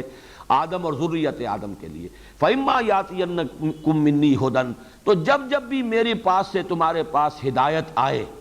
فَمَن تَبِعَ ہدایا، تو جو بھی پیروی کرے گا میری ہدایت کی، فَلَا خَوْفٌ عَلَيْهِمْ وَلَا هُمْ يَحْزَنُونَ، ان کے لیے نہ کوئی خوف ہوگا نہ وہ حزن سے دوچار ہوں گے۔ وَالَّذِينَ كَفَرُوا وَكَذَّبُوا بِآيَاتِنَا أُولَٰئِكَ أَصْحَابُ النَّارِ، اور جو ہماری آیات کا کفر کریں گے، ناشکری کریں گے اور انکار کریں گے، تکذیب کریں گے ہماری آیات کی، وہ ہوں گے جہنمی، وہ ہوں گے آگ والے، ہم فیہا خالدون، اور وہ اس میں ہمیشہ ہمیشہ رہیں گے۔ یہ ہے وہ تا قیام قیامت، یہ چارٹر ہے نوع انسانی کے لیے۔ اور یہاں وہ علم کا دوسرا شعبہ، علم وحی، علم ہدایت، ایک علم ہے انسان کے نزدیک اہم ترین ہے کہ العلم و علمان، یہ علم کے جو دو گوشے ہیں، اس رکوع کے آغاز میں وہ علم انسانی، وہ مادی علوم جن کے حصول کا ذریعہ جو ہے وہ ہمارے اندر رکھ دیا گیا ہے، اور وہ ہیں ہمارے حواس، اور حواس کے اوپر پھر عقل جو اپنی کار فرمائی کرتی ہے اور اس پر مزید استنباط اور استدلال کرتی ہے، وہ علم۔ خلافت کا تعلق اصل اس سے ہے، خلیفہ آدم بنائے گئے اس کی بنیاد پر، فرشتوں کا جو اجتماع تھا اس کے جواب میں اس علم کی ڈیمانسٹریشن کرائی گئی۔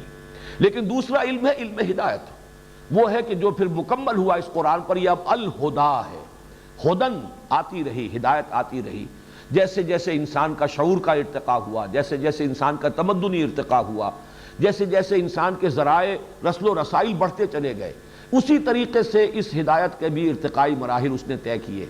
یہاں تک کہ آج سے 1400 برس قبل محمد الرسول اللہ صلی اللہ علیہ وسلم پر وہ ہدن جو ہے وہ الہدا کی شکل میں بصورت قرآن آخری کتاب نوع انسان را پیام آخری حامل او رحمت للعالمین، یہ آخری الہدا بن کر اللہ کا یہ کلام نازل ہو گیا۔ یہ دوسرا علم ہے، یہ علم ہدایت ہے، یہ گائیڈنس ہے، کیا کرو کیا نہ کرو، کدھر جاؤ کدھر نہ جاؤ۔ خاص طور پر اجتماعیات کے اعتبار سے جہاں بڑی پیچیدگیاں ہیں، بڑے عقدہ ہائے لا ینحل ہیں، جن کو حل کرنے کے لیے انسان کے پاس ذرائع موجود نہیں ہیں، افراط و تفریط کا شکار ہو جاتا ہے، اس کے لیے یہ الہدا کو امام بنائے تو پھر یہ خلافت عرضی کے تحت اگر تسخیر کائنات میں بھی انسان بڑھتا چلا جائے تو کوئی خرابی نہیں، اس سے کوئی شر وجود میں نہیں آئے گا۔ اور اصل میں اس دور کی سب سے بڑی محرومی یہ ہے کہ اس الہدا کی طرف سے آنکھیں بند کر لی ہیں، اور صرف وہ جو علم انسانی ہے، علم مادی، وہ ترقی کرتا ہوا ایک انتہا کی طرف وہ جو بڑی تیزی کے ساتھ بڑھتا چلا جا رہا ہے، یہ عدم توازن ہے جس نے اس دور کو دور دجالی بنا دیا ہے۔ بارک اللہ لی ولکم فی القرآن العظیم ونفعنی وإیاکم بالآیات والذکر الحکیم۔